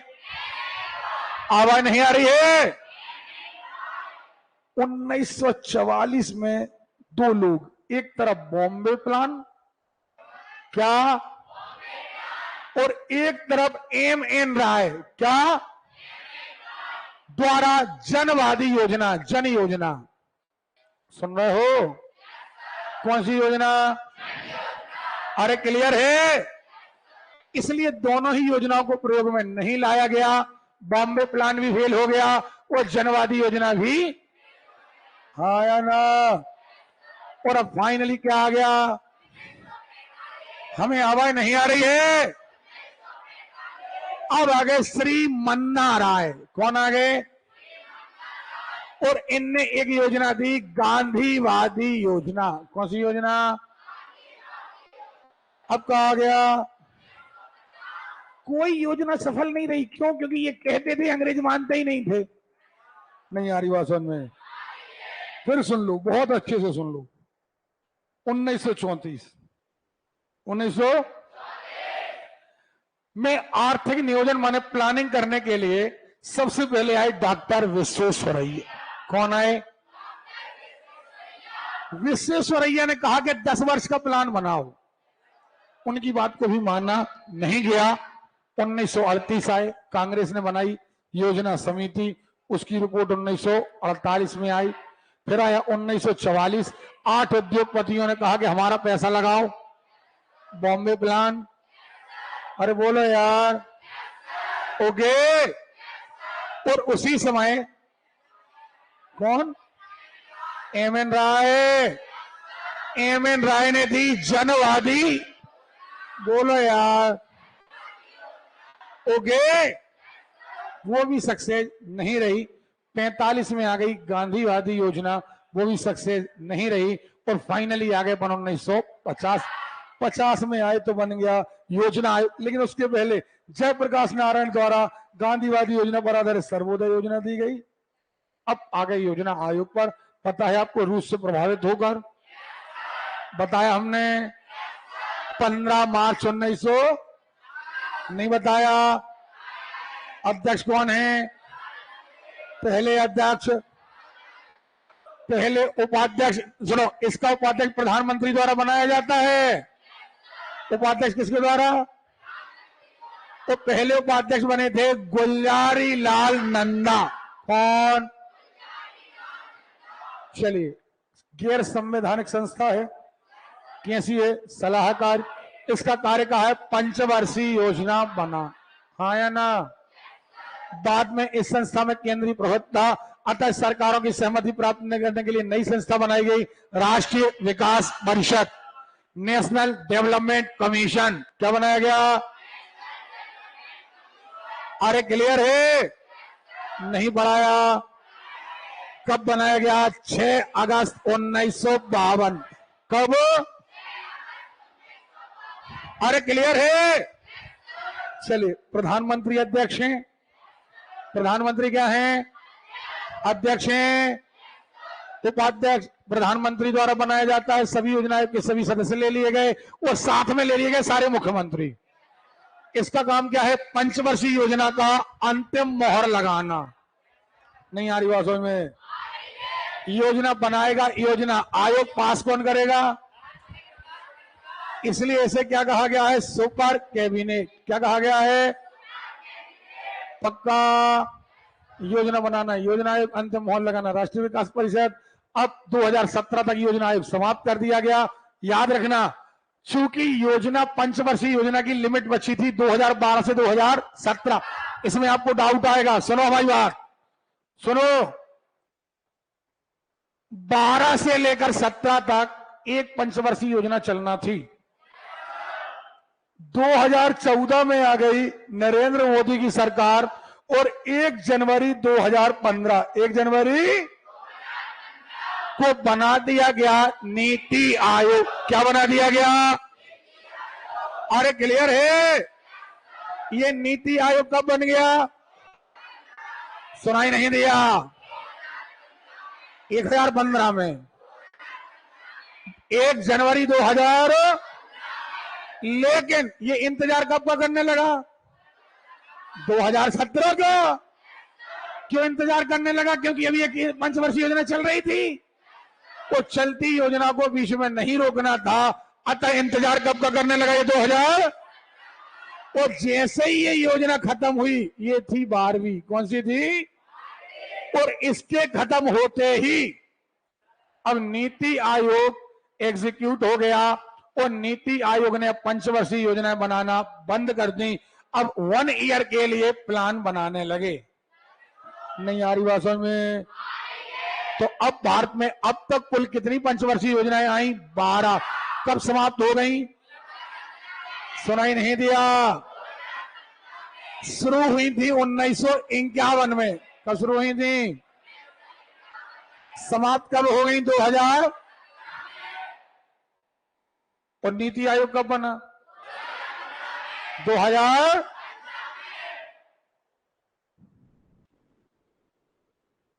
आर्थिक नियोजन के मुख्य तत्व आर्थिक विकास, आत्मनिर्भरता, रोजगार सृजन, इतनी सारी बातों को पाने के लिए ये देखो नीति आयोग गठन कब हुआ और इसने काम करना कब शुरू किया? अंतर है, क्योंकि बनने के बाद ये क्या करने लगा? वेट करने लगा। कब तक का वेट करना था? मजा नहीं, गिन गिनाया मत करो। कब का वेट करना था? क्यों वेट किया इसने? क्योंकि 2012 से 2017 प्लानिंग चल रही थी। योजना का पूर्ण काल समाप्त हो गया। अब नीति आयोग की संरचना, अध्यक्ष भारत का प्रधानमंत्री रहेगा। प्रथम अध्यक्ष कौन बने? नरेंद्र मोदी। उपाध्यक्ष प्रधानमंत्री द्वारा नियुक्त होना था, हाँ ना? अब इसमें अंतर क्या आया? अंतर कुछ नहीं आया। जैसा योजना आयोग था लगभग लगभग वैसा ही नीति आयोग, लेकिन नीति आयोग में कुछ लोगों को जगह दी गई। इसमें केवल नेता ही नेता थे। नहीं आ रही बात समझ में? योजना आयोग में केवल नेता ही नेता, प्रधानमंत्री, बाकी के मंत्री अब चाहे वे दिमागदार हो और चाहे मंत्री ही मंत्री हैं। नरेंद्र मोदी जी ने खासम खास काम किया कि इसमें कुछ अर्थशास्त्री बाहर जो सरकार में नहीं है, अर्थशास्त्री ले आए, एक वैज्ञानिक ले आए, एक शिक्षा वाला ले आए, एक कानून वाला ले आए। नहीं आ रही बात समझ में? हर क्षेत्र से एक ज्ञानी आदमी ले आए और इस आयोग में बैठाया, ताकि हम जब योजना बनाएं तो वो हमें ज्ञान दे कि ऐसा हो सकता है, या नहीं हो सकता है? वैज्ञानिक अपनी सलाह दे, डॉक्टर अपनी सलाह दे, किसानों से जुड़ा आदमी अपनी सलाह दे। नहीं आ रही बात समझ में? और इस तरीके से बन गया नीति आयोग। क्या बन गया? किसी को डाउट है? अच्छा चलिए, क्षेत्रीय परिषद, अलग अलग क्षेत्र में, ये हम संविधान में पढ़ाएंगे आपको। संविधान में यहां पर ये चीज खत्म होती है। पंचवर्षीय योजना भी हमें पढ़ना है। अब पंचवर्षीय योजनाओं का आप कॉन्सेप्ट समझ गए हैं कि पंचवर्षीय योजना भारत में बनाता कौन है। पहले अगर क्वेश्चन पूछा जाता बनाता कौन था, तो एक बात है ना, पंचवर्षीय योजना में हमेशा आपका आंसर योजना आयोग ही होगा, क्योंकि नीति आयोग और पंचवर्षीय योजनाएं नहीं बनाता। हाँ या ना? अब जो योजनाएं बनती हैं वो फ्लेक्सिबल बनती हैं, किसी एक को टारगेट करके नहीं बनती हैं। जिस चीज की कमी आ गई उसी चीज पर आधारित हो जाती है। क्लियर है? बात को आगे बढ़ाते हैं तो 12 पंचवर्षीय योजनाएं हमें याद करना है। अब आप नया पन्ना निकाल के रखिए अपने रजिस्टर का। पहले नंबर तो हम याद करेंगे समय। सुनो जरा, सब लोग सामने देखिए, क्या है? पंचवर्षीय योजनाएं कितनी है? 12। कितनी है? पहले नंबर हमें याद करना होगा समय। क्या याद करना होगा? अरे क्लियर है? कब से कब तक चली? एक बात, समय के बाद वो योजना किसने बनाई? क्लियर? और उस समय वो योजना किस पर आधारित थी? खेती पर थी कि व्यापार पर थी कि शिक्षा पर थी कि गरीबी पर थी? समझ में आ रही बात? और इनका नंबर क्या था? पहली, दूसरी, तीसरी, चौथी, पांचवी, छठवीं, सातवीं, आठवीं, नौवीं, 10वीं, 11वीं, 12वीं। ओके। अब आप कहोगे सर एक बार याद कर लो, धन 5 धन 5 धन 5 करते चलो। नहीं, दिक्कत यहां यह है कि बीच में सरकार के पास युद्ध हुए, चीन युद्ध हुआ, पाक युद्ध हुआ, तो सरकार का पैसा कहां लग गया? सरकार यहां ध्यान नहीं दे पाई, तो जो प्लान बनाया वो फेल हो गया। अब पिछले ही प्लान फेल हो गया तो दोबारा से पिछले ही प्लान को पहले कवर करेंगे, जब तो अगला प्लान बनेगा। तो ऐसा करके पहली बात तो बीच में गैप लगा। दूसरी बात, ये प्लानिंग जो बनाई थी पंचवर्षीय योजना, ये कांग्रेस की सरकार की है। कौन की है?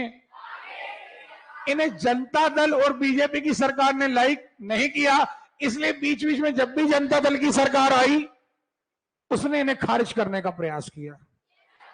नहीं आ रही बात में? और दोबारा फिर जब कांग्रेस की आ गई सरकार तो दोबारा से फिर पंचवर्षीय योजना शुरू हो गई। इसलिए इनका नंबरिंग थोड़ा सा बिगड़ता रहा है। आपको कॉपी पेन रखना है अपने पास।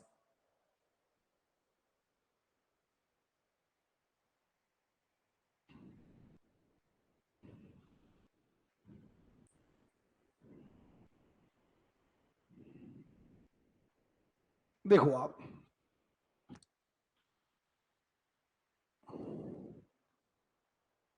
सबसे पहली बात, आपको 3 योजनाएं, पहली योजना शुरू करना है 1951 से। कहां से? तो आपको क्या याद करना है? 3 योजनाएं बिल्कुल कंटिन्यू हैं। 3 योजनाएं बिल्कुल, अरे क्लियर है?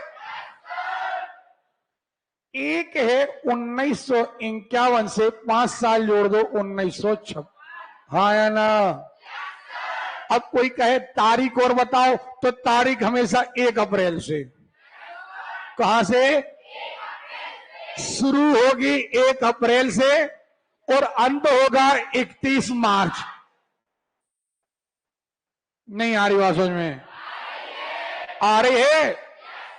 तो आपकी पहली पंचवर्षीय योजना का सन क्या आ गया? 1951 से 1900। जोरदार आवाज दे रहा है यार। 51 से शुरुआत करो, 5 साल की है, कितने हो गए? अगली आ गई 56 से 61, और अगली आ गई 61 से 66, 3 हो गई। नहीं आ रही बात समझ में? क्या आपको ये 3 योजनाएं याद हो गई? क्या नहीं हो गई? पहली योजना 51 से 56, 56 से पक्का सरल है। इन 3 के कोड भी सरल हैं। कोड मतलब आधार। जब देश आजाद हुआ तब हमारे पास खाने को नहीं था, तो हमने सबसे पहले कृषि के लिए चलाई। काय के लिए चलाई? पहले 5 साल में हमारे पास खेती बहुत अच्छी हो गई। अब हमारे पास कारखाने नहीं थे, बाजार नहीं था, मोटर गाड़ियां नहीं थी। नहीं आ रही बात समझ में? तो अब हमने चलाई काय के लिए? भौतिक सुख सुविधाओं के लिए। सो ये कहलाई भौतिकवादी। क्या कहलाई? बाजार आ गए, ट्रैक्टर आ गए, गाड़ी आ गई, कार आ गए, कारखाने आ गए। सुन रहे हो? अब फिर उल्टा हो गया। हमने कारखाने बढ़ाए जब तक कृषि फिर पे चढ़ गई। नहीं आ रही बात समझ में? तो अब हमें लगा हमने गलती कर ली। तो अब तीसरी आई आत्मनिर्भर। क्या आई? काय में आत्मनिर्भर? दोनों में। नहीं आ रही बात समझ में? पहली पंचवर्षीय में खेती अच्छी हो गई, लोगों को लगा खेती अच्छी हो गई है, बाजार चाहिए, गाड़ी चाहिए, मोटर चाहिए, मकान चाहिए, सीमेंट चाहिए, लोहा चाहिए, सोना चाहिए, चांदी चाहिए। कारखाने लगाए गए, कारखाने लगे, बाजार आ गया, पैसा आ गया। सबके पास इतना पैसा आ गया कि पैसे की कोई वैल्यू ना रही। यानी आ गई एक प्रकार से हम कहें मुद्रा स्फीति। अभी पढ़ेंगे अपन आगे। क्या आ गई? अरे क्लियर है? तो अब कंट्रोल करने के लिए कौन सी योजना आई? आवाज नहीं आ रही है? कृषि, धन, भौतिकवाद।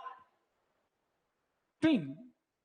अभी देखना 12 की 12 याद। आप कहोगे सर बिल्कुल याद हो गए। समझ में आ रही बात? अरे क्लियर है? देखें, अब यहां पर आपको याद हो 1962 और 1965 हमारा इन दोनों दौरान चीन से युद्ध हुआ और पाकिस्तान से युद्ध हुआ।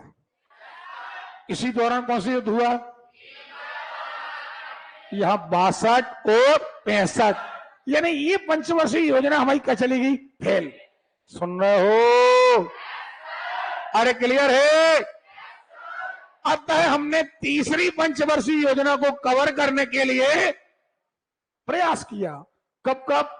66 से 67, 67 से 68 और 68 से 69। एक साल के 3 प्लान चलाए। 1 ईयर प्लान। नहीं आ रही बात समझ में? सोचा अब कवर हो जाएगा, सोचा अब कवर हो जाएगा, और सोचो अब कवर हो। 3 साल तक हम पिछले को ही कवर करने के लिए क्या चलाते रहे प्लान।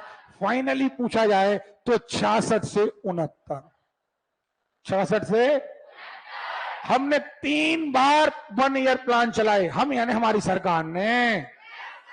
सुन रहे हो? ये कहलाया योजना अवकाश। क्या कहलाया? यह कोई नया प्लान नहीं आया। कब से कब तक? 66 से ओके।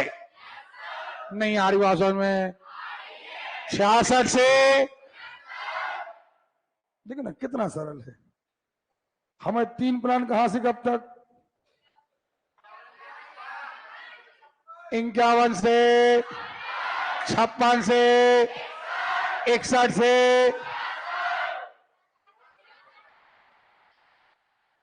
हाँ या ना? 66 से, 67 से, 68 से। योजना अवकाश, योजना अवकाश, योजना अवकाश। और ये 1 ईयर प्लान है। कौन से प्लान है? ओके। ले और नंबर 4 रख दो, वहीं रख दो, हमारे वहीं रख दो, काउंटर पर रख दो, ठीक है। अब कहां गए अपन? 69। कहां गए रे? अरे क्लियर है? अब 69 में 5 जोड़ो, कितने हो गए? क्लियर है? नहीं आ रही भाषा में? देखना, लोग कहते हैं ट्रिक बनाओ, बिल्कुल ट्रिक नहीं बनाना। ट्रिक बनाते हैं वो लोग जिन्हें अपनी याददाश्त पर भरोसा नहीं होता। समझ में आ रही बात? पहली योजना देखना, पहली 1951 से दूसरी 56 से 61 से,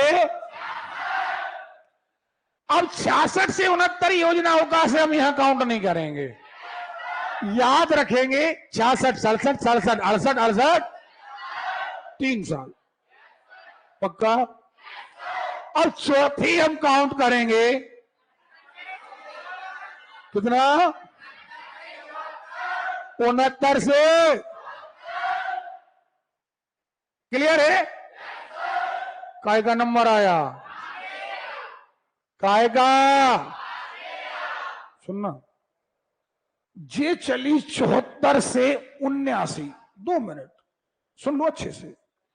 1974 में 5 जोड़े नहीं हुए?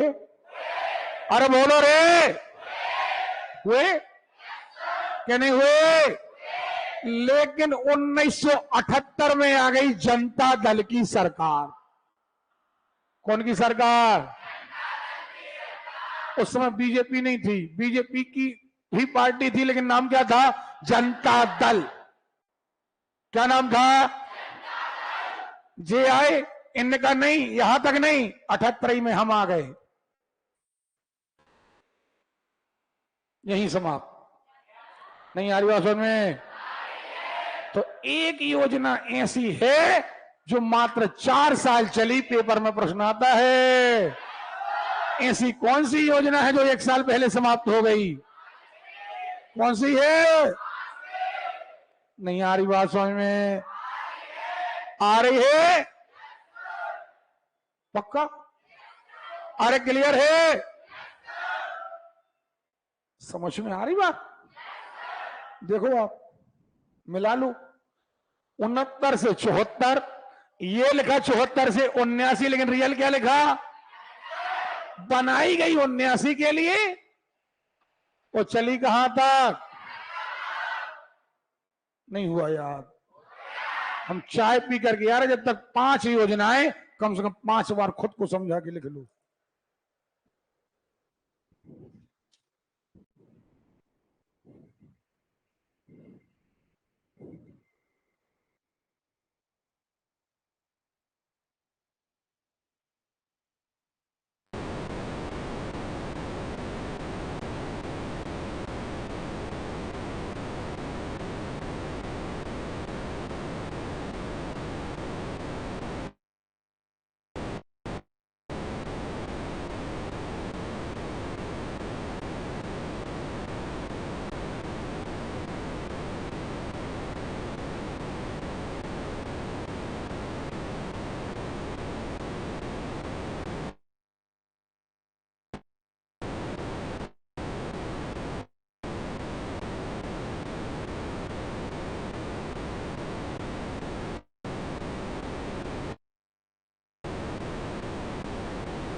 चलो, याद हो गया?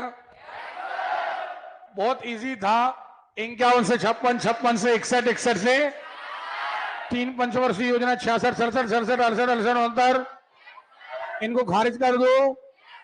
तो चौथी योजना आ गई आपकी 69 से, वो 74 से, याद रखना 79, और एक कम कर देना सो, यानी 1 साल पहले पंचवर्षीय कौन सी योजना समाप्त हुई? यार मजा नहीं आता आपसे बात करके। ओके, ठीक है। अब आते हैं हम 5वीं के बाद 6वीं। अब देखो जरा 6वीं। अब 78 में कौन की सरकार आ गई? आवाज नहीं आ रही है। अब जनता सरकार ने वैसा ही जैसा अभी बीजेपी की सरकार ने भी किया ना कि अब हम चलाएंगे कंटिन्यू, अब कोई 5 ईयर प्लान नहीं होगा। तो जब इनकी 78 में सरकार आई तब भी नहीं यही कहा कि अब तो हम 78 से कभी ना रुकने वाला प्लान चलाएंगे। ये प्लान 5 साल के लिए नहीं होगा, हमेशा के लिए होगा। तो जो अटकता जाएगा, कभी शिक्षा तो कभी शिक्षा, कभी स्वास्थ्य, कभी कृषि, कभी फलाना, कभी ठिकाना, लेकिन रुकेगा नहीं। इसे कहा गया अनवरत प्लान। क्या कहा गया? अनवरत यानी कभी ना रुकने वाला, कभी ना। इसे अंग्रेजी में कहते हैं रोलिंग प्लान। क्या कहते हैं? कब शुरू हुआ? 78 में। कब शुरू हुआ? 80 में आके उनकी फिर सरकार गिर गई। सो कब तक चल पाया? 78 से 80 तक रोलिंग प्लान। नहीं आ रही बात समझ में? अब कौन की सरकार आ गई? कांग्रेस। अब कांग्रेस ने कहा हम फिर शुरू। नहीं आ रही बात समझ में? तो कांग्रेस ने इस टाइमिंग को काउंट नहीं किया। समझ में आ रही बात? अब इनने कहा 80 पे आ गए। काय पे आ गए? आवाज नहीं आ रही है। तो 80 से 85 6वीं, और 85 से 90 7वीं।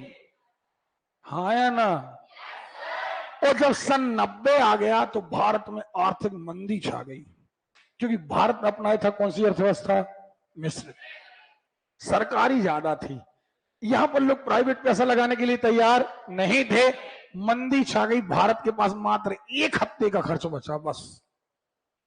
और विश्व बैंक पर जब मांगने गए तो विश्व बैंक ने कहा कि पहले तो तुम अपना प्राइवेट पैसा लगवाओ, अगर प्राइवेट लोग पैसा लगाएंगे तो ही हम तुम्हारे ऊपर भरोसा करेंगे।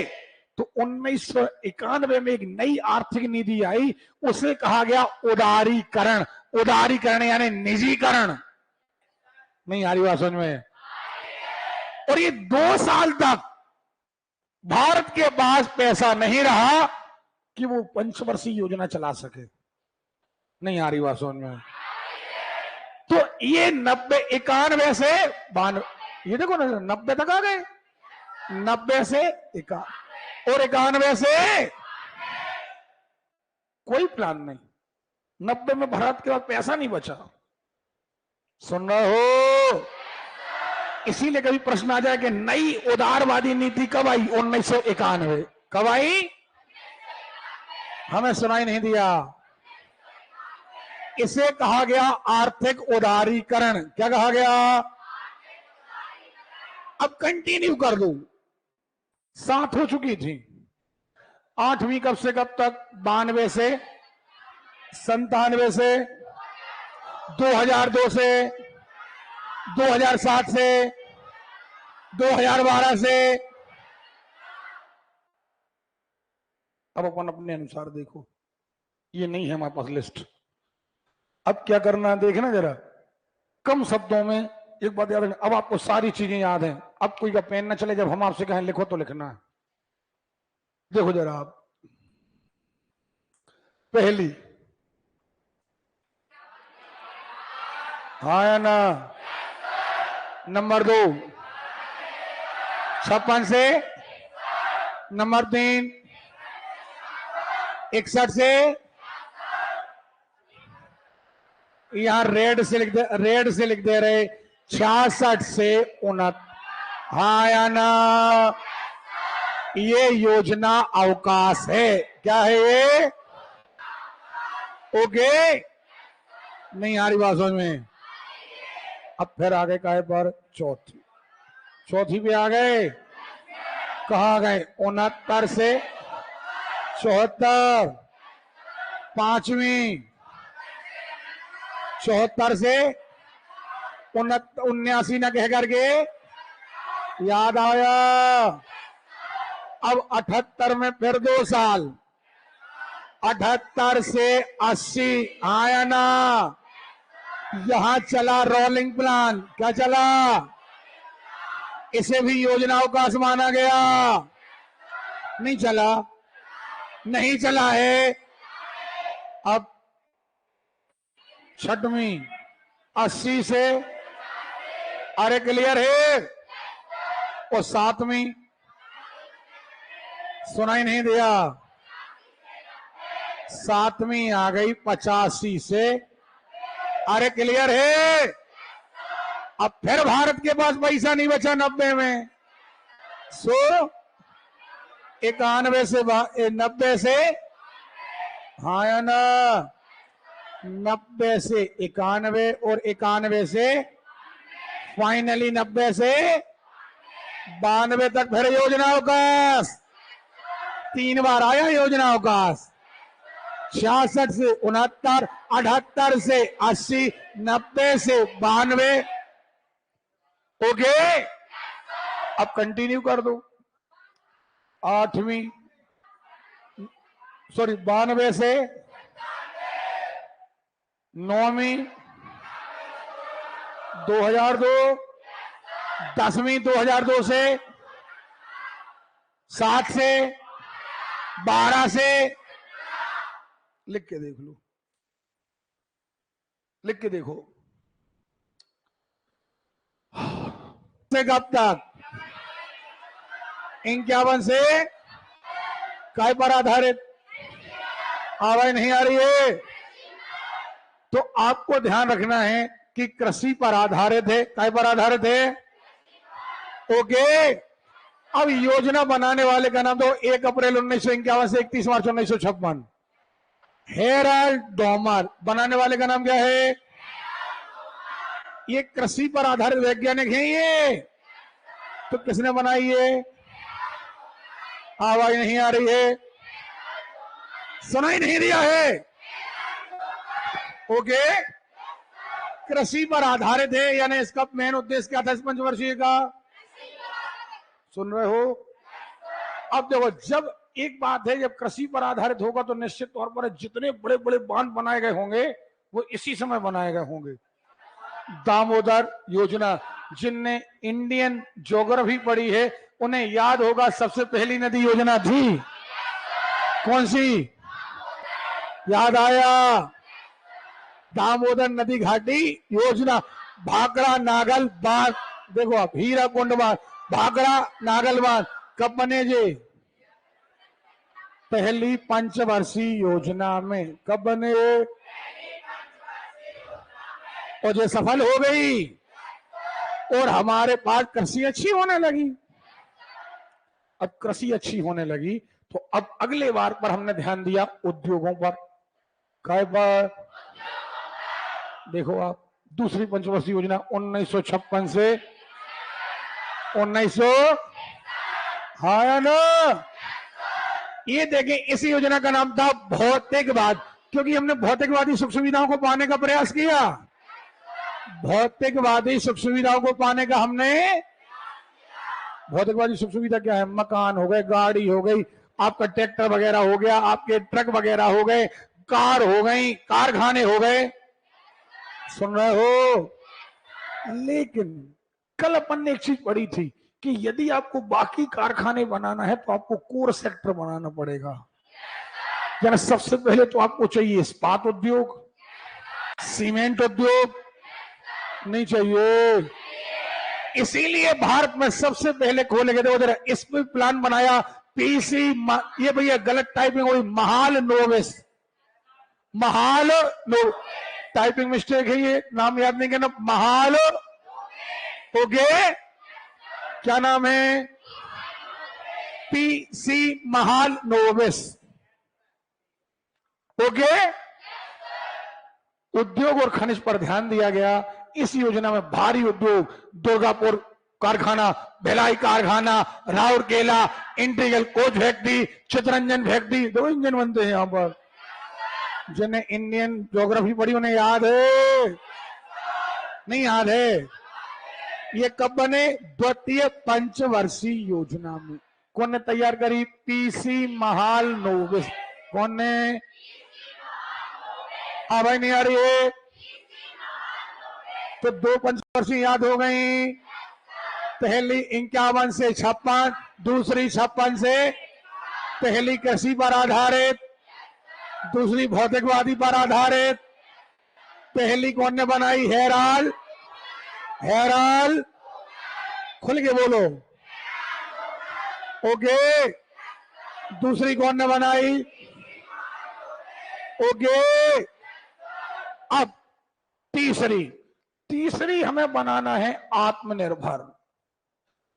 इस योजना में कृषि की अपेक्षा उद्योगों पर ध्यान देने से, दूसरी की बात करें, दूसरी की हमने उद्योगों पर ध्यान दिया सो कृषि फिर पे चला गई, मुद्रास्फीति पर लगी, पैसा खूब आ गया।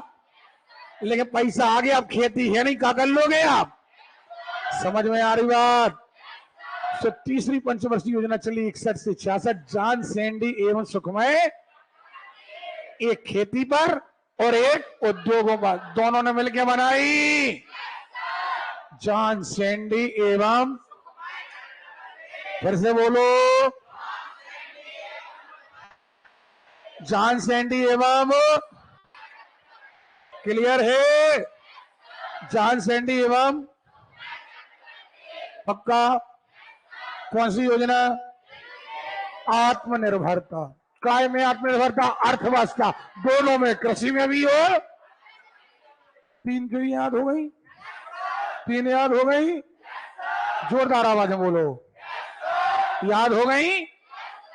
पहली डेट तो सबको याद है, क्या? 56, 56, 61, 66 याद है? पहली याद है कृषि पर आधारित, दूसरी याद है भौतिकवादी, तीसरी याद है आत्मनिर्भरता। पहली कौन ने बनाई? कौन ने? दूसरी कौन ने बनाई? पक्का?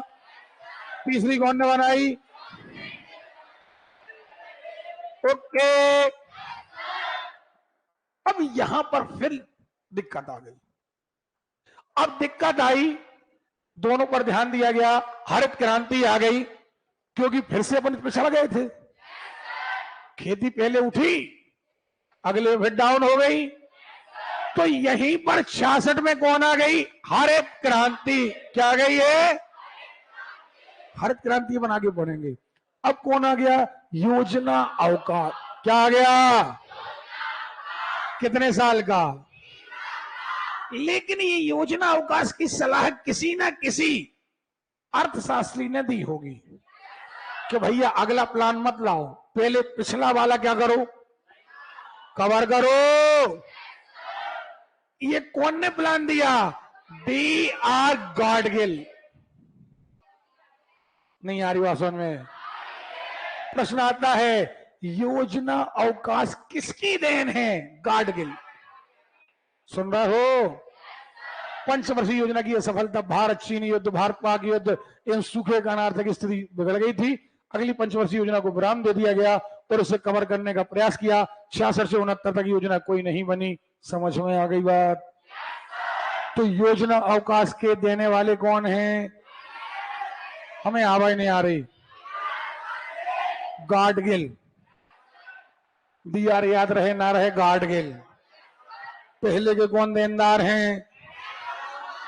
मन ना लग रहा हो तो छोड़ दें क्लास।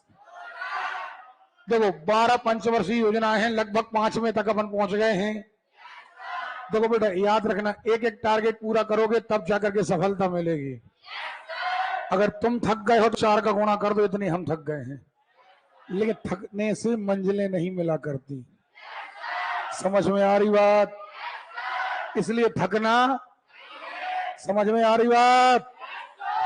थकोगे, आज का काम छोड़ोगे कल पर, कल का काम परसों पर, कुछ नहीं होने वाला। अगर सफलता पाना है तो थके नहीं। बस इतना याद कर लेना, जब तुम्हें लगे कि तुम थक गए तो हमारी सूरत देख लेना कि अगर हम बैठे बैठे थक गए, पढ़ते पढ़ते थक गए, तो सामने वाला सेम टाइम वही पढ़ाने वाला है। समझ में आ रही बात? अपन पहला कौन ने बनाया था? हेराल्ड। जोरदार आवाज। हमें 15 मिनट चाहिए आपकी मात्र। कितने? कौन? 2। ये गिड़गिड़ा से क्यों रहे हो? तीसरा,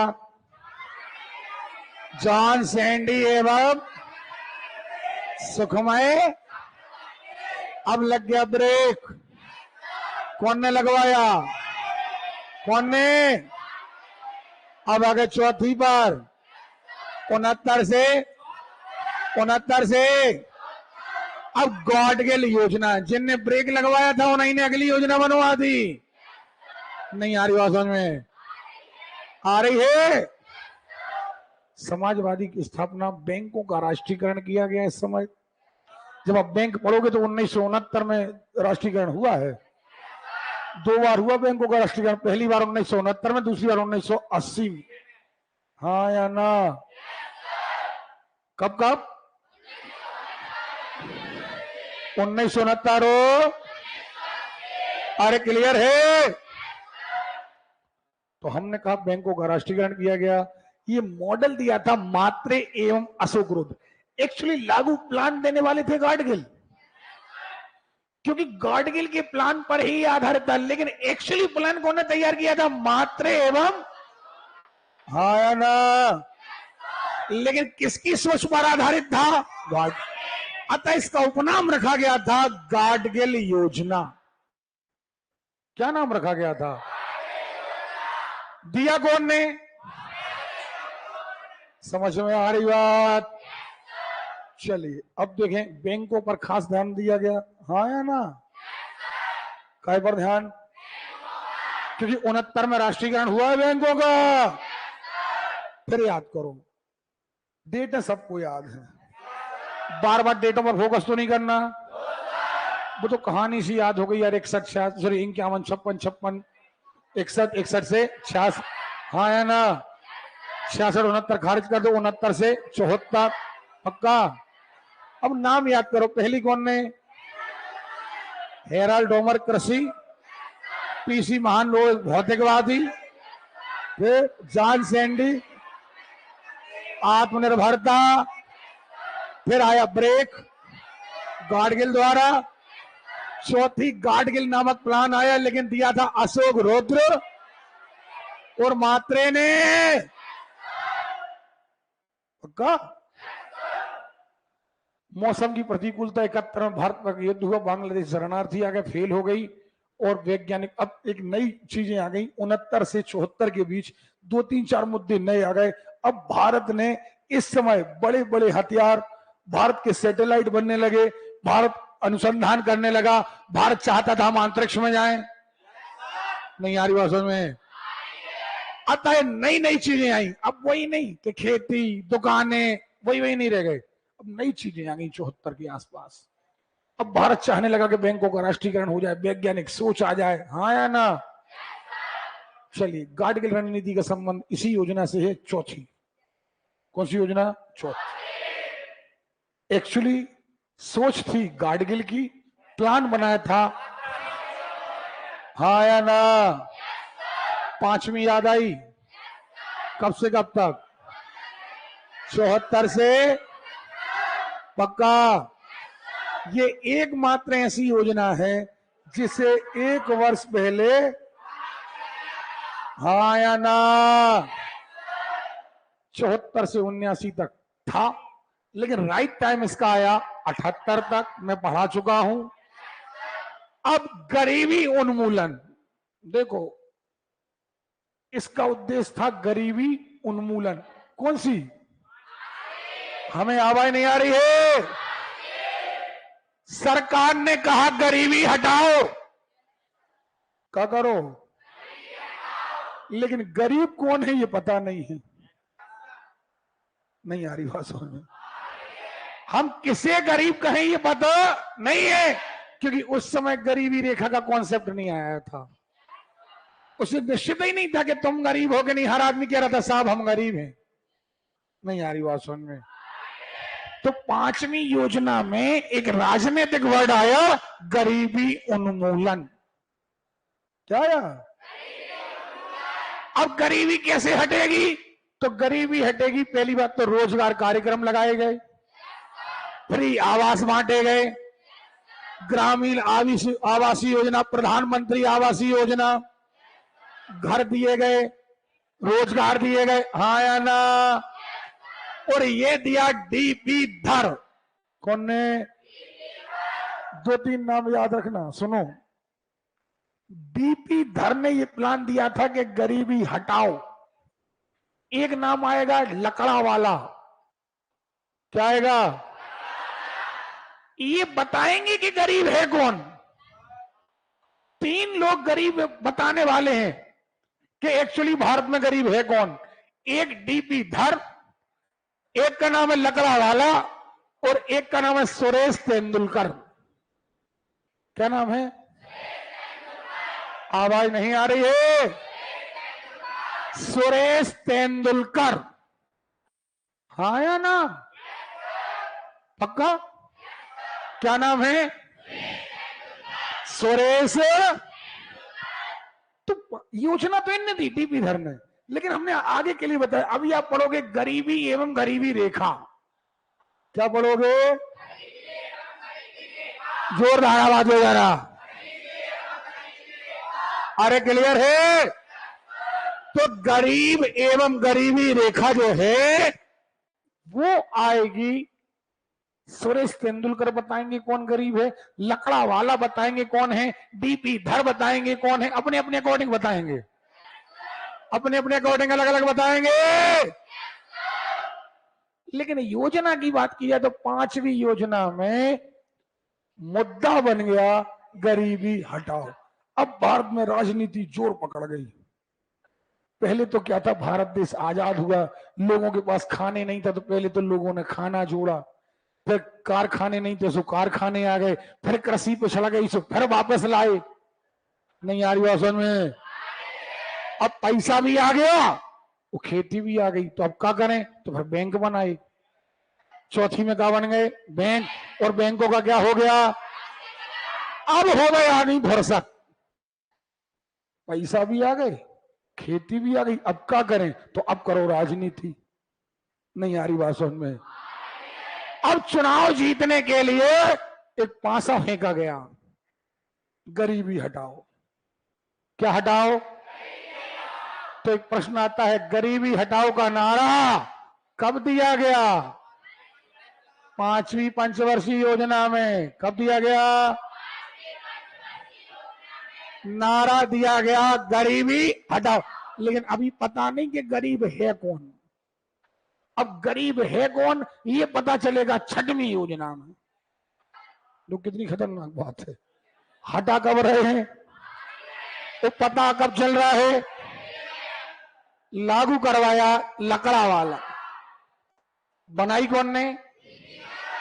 सुनाई नहीं दिया। लागू कौन ने कराया? क्लियर? गरीबी उन्मूलन 20 सूत्रीय कार्यक्रम चला। 20 सूत्रीय, 20 टॉपिक पर कार्यक्रम बनाया गया। 20 सूत्रीय कार्यक्रम, 20 सूत्र दिए गए। रोजगार दो, आवास दो, ये दो, वो दो, 20 टॉपिक थे। सुन रहे हो? पहली बार गरीबी व बेरोजगारी पर ध्यान दिया गया। इस समय तेल की कीमतों में वृद्धि हो गई, कृषि उत्पादन में कमी हो गई। अब तो सन क्या चल रहा? कौन सी योजना चल रही? 5वीं। कौन सी चल रही? 74 से, हाँ या ना? चल रही है ना? अब जब पैसा बढ़ा, सॉरी महंगाई बढ़ी, देखो तेल की कीमत में वृद्धि, कृषि में कमी, मुद्रास्फीति बढ़ी, पैसा लोगों के पास बढ़ा, लेकिन कहां बढ़ गई? महंगाई। कहां बढ़ गई है? महंगाई के कारण जनता त्रस्त हो गई और जनता ने सरकार को पलट दिया। और 78 भाई देखो कांग्रेस की हार हुई और 78 में जनता दल आ गया वो जनता दल की सरकार आई, सो का 78 में तुम्हारी योजनाएं बंद, और हम चलाएंगे अनवरत प्लान चलाएंगे हम। जे गरीबी हटाओ का नारा ही ले डूबा।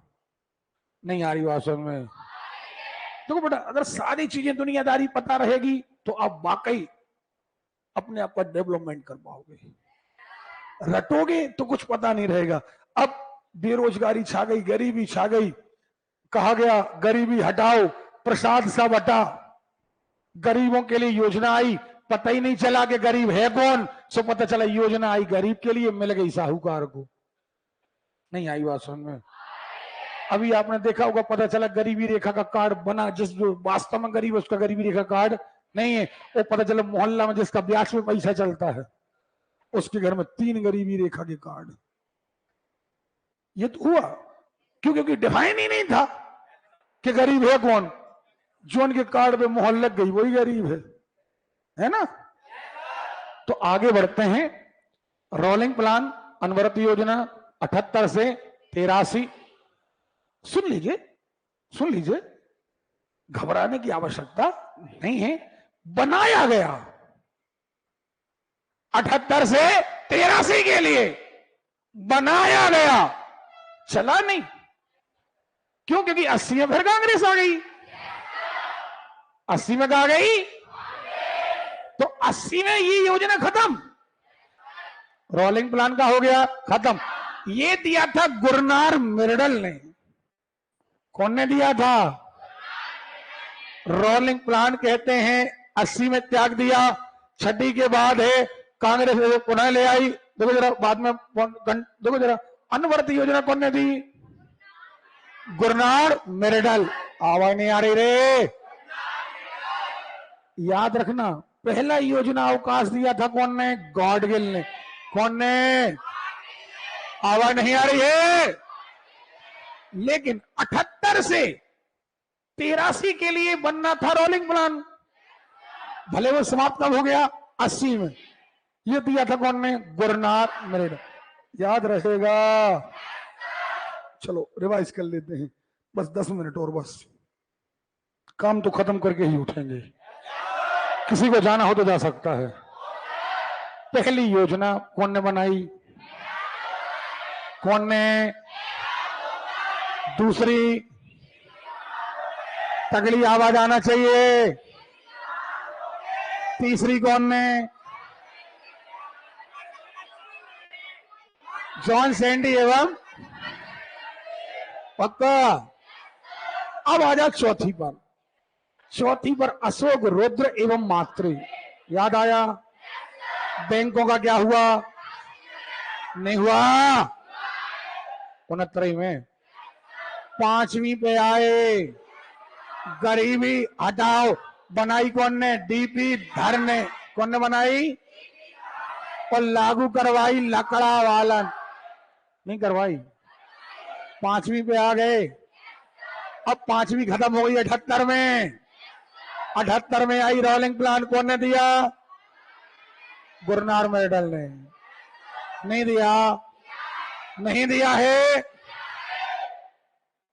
अनवरत योजना गुरनार मिर्डल ने, जबकि लागू कराने का श्रेय है डीटी लकड़ा वाला को।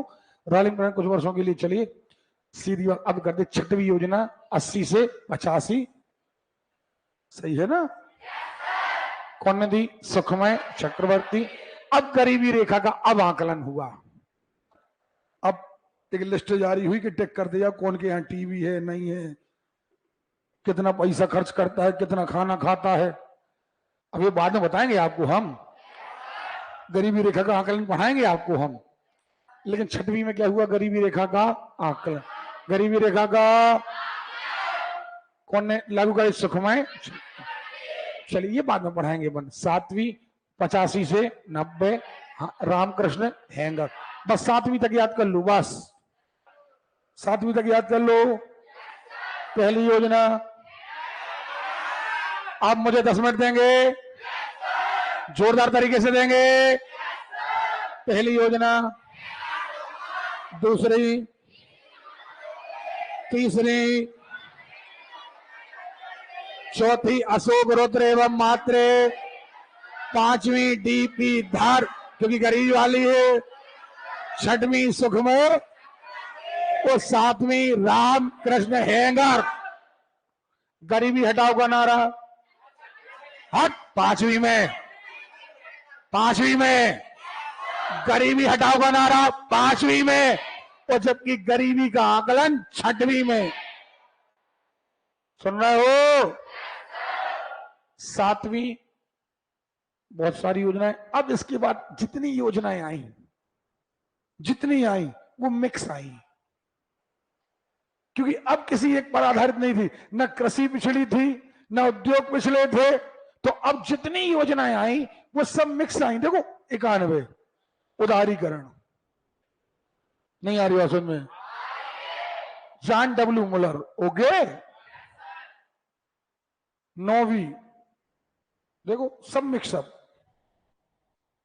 10वीं सब मिक्सअप आएंगे। देखो गरीबी, बेरोजगारी, 5 करोड़ रोजगार, है ना? देखो समावेशी विकास, ग्रामीण विद्युतीकरण, है ना? देखो स्थानीय स्वशासन, ठीक है, मिक्सअप आएंगे। अब 7वीं तक 8वीं तक विषय से याद कर लो आप लोग। याद हो गई? घर से रिवाइज करके आओगे तो ये पंचवर्षीय योजनाओं का आपका चैप्टर खत्म।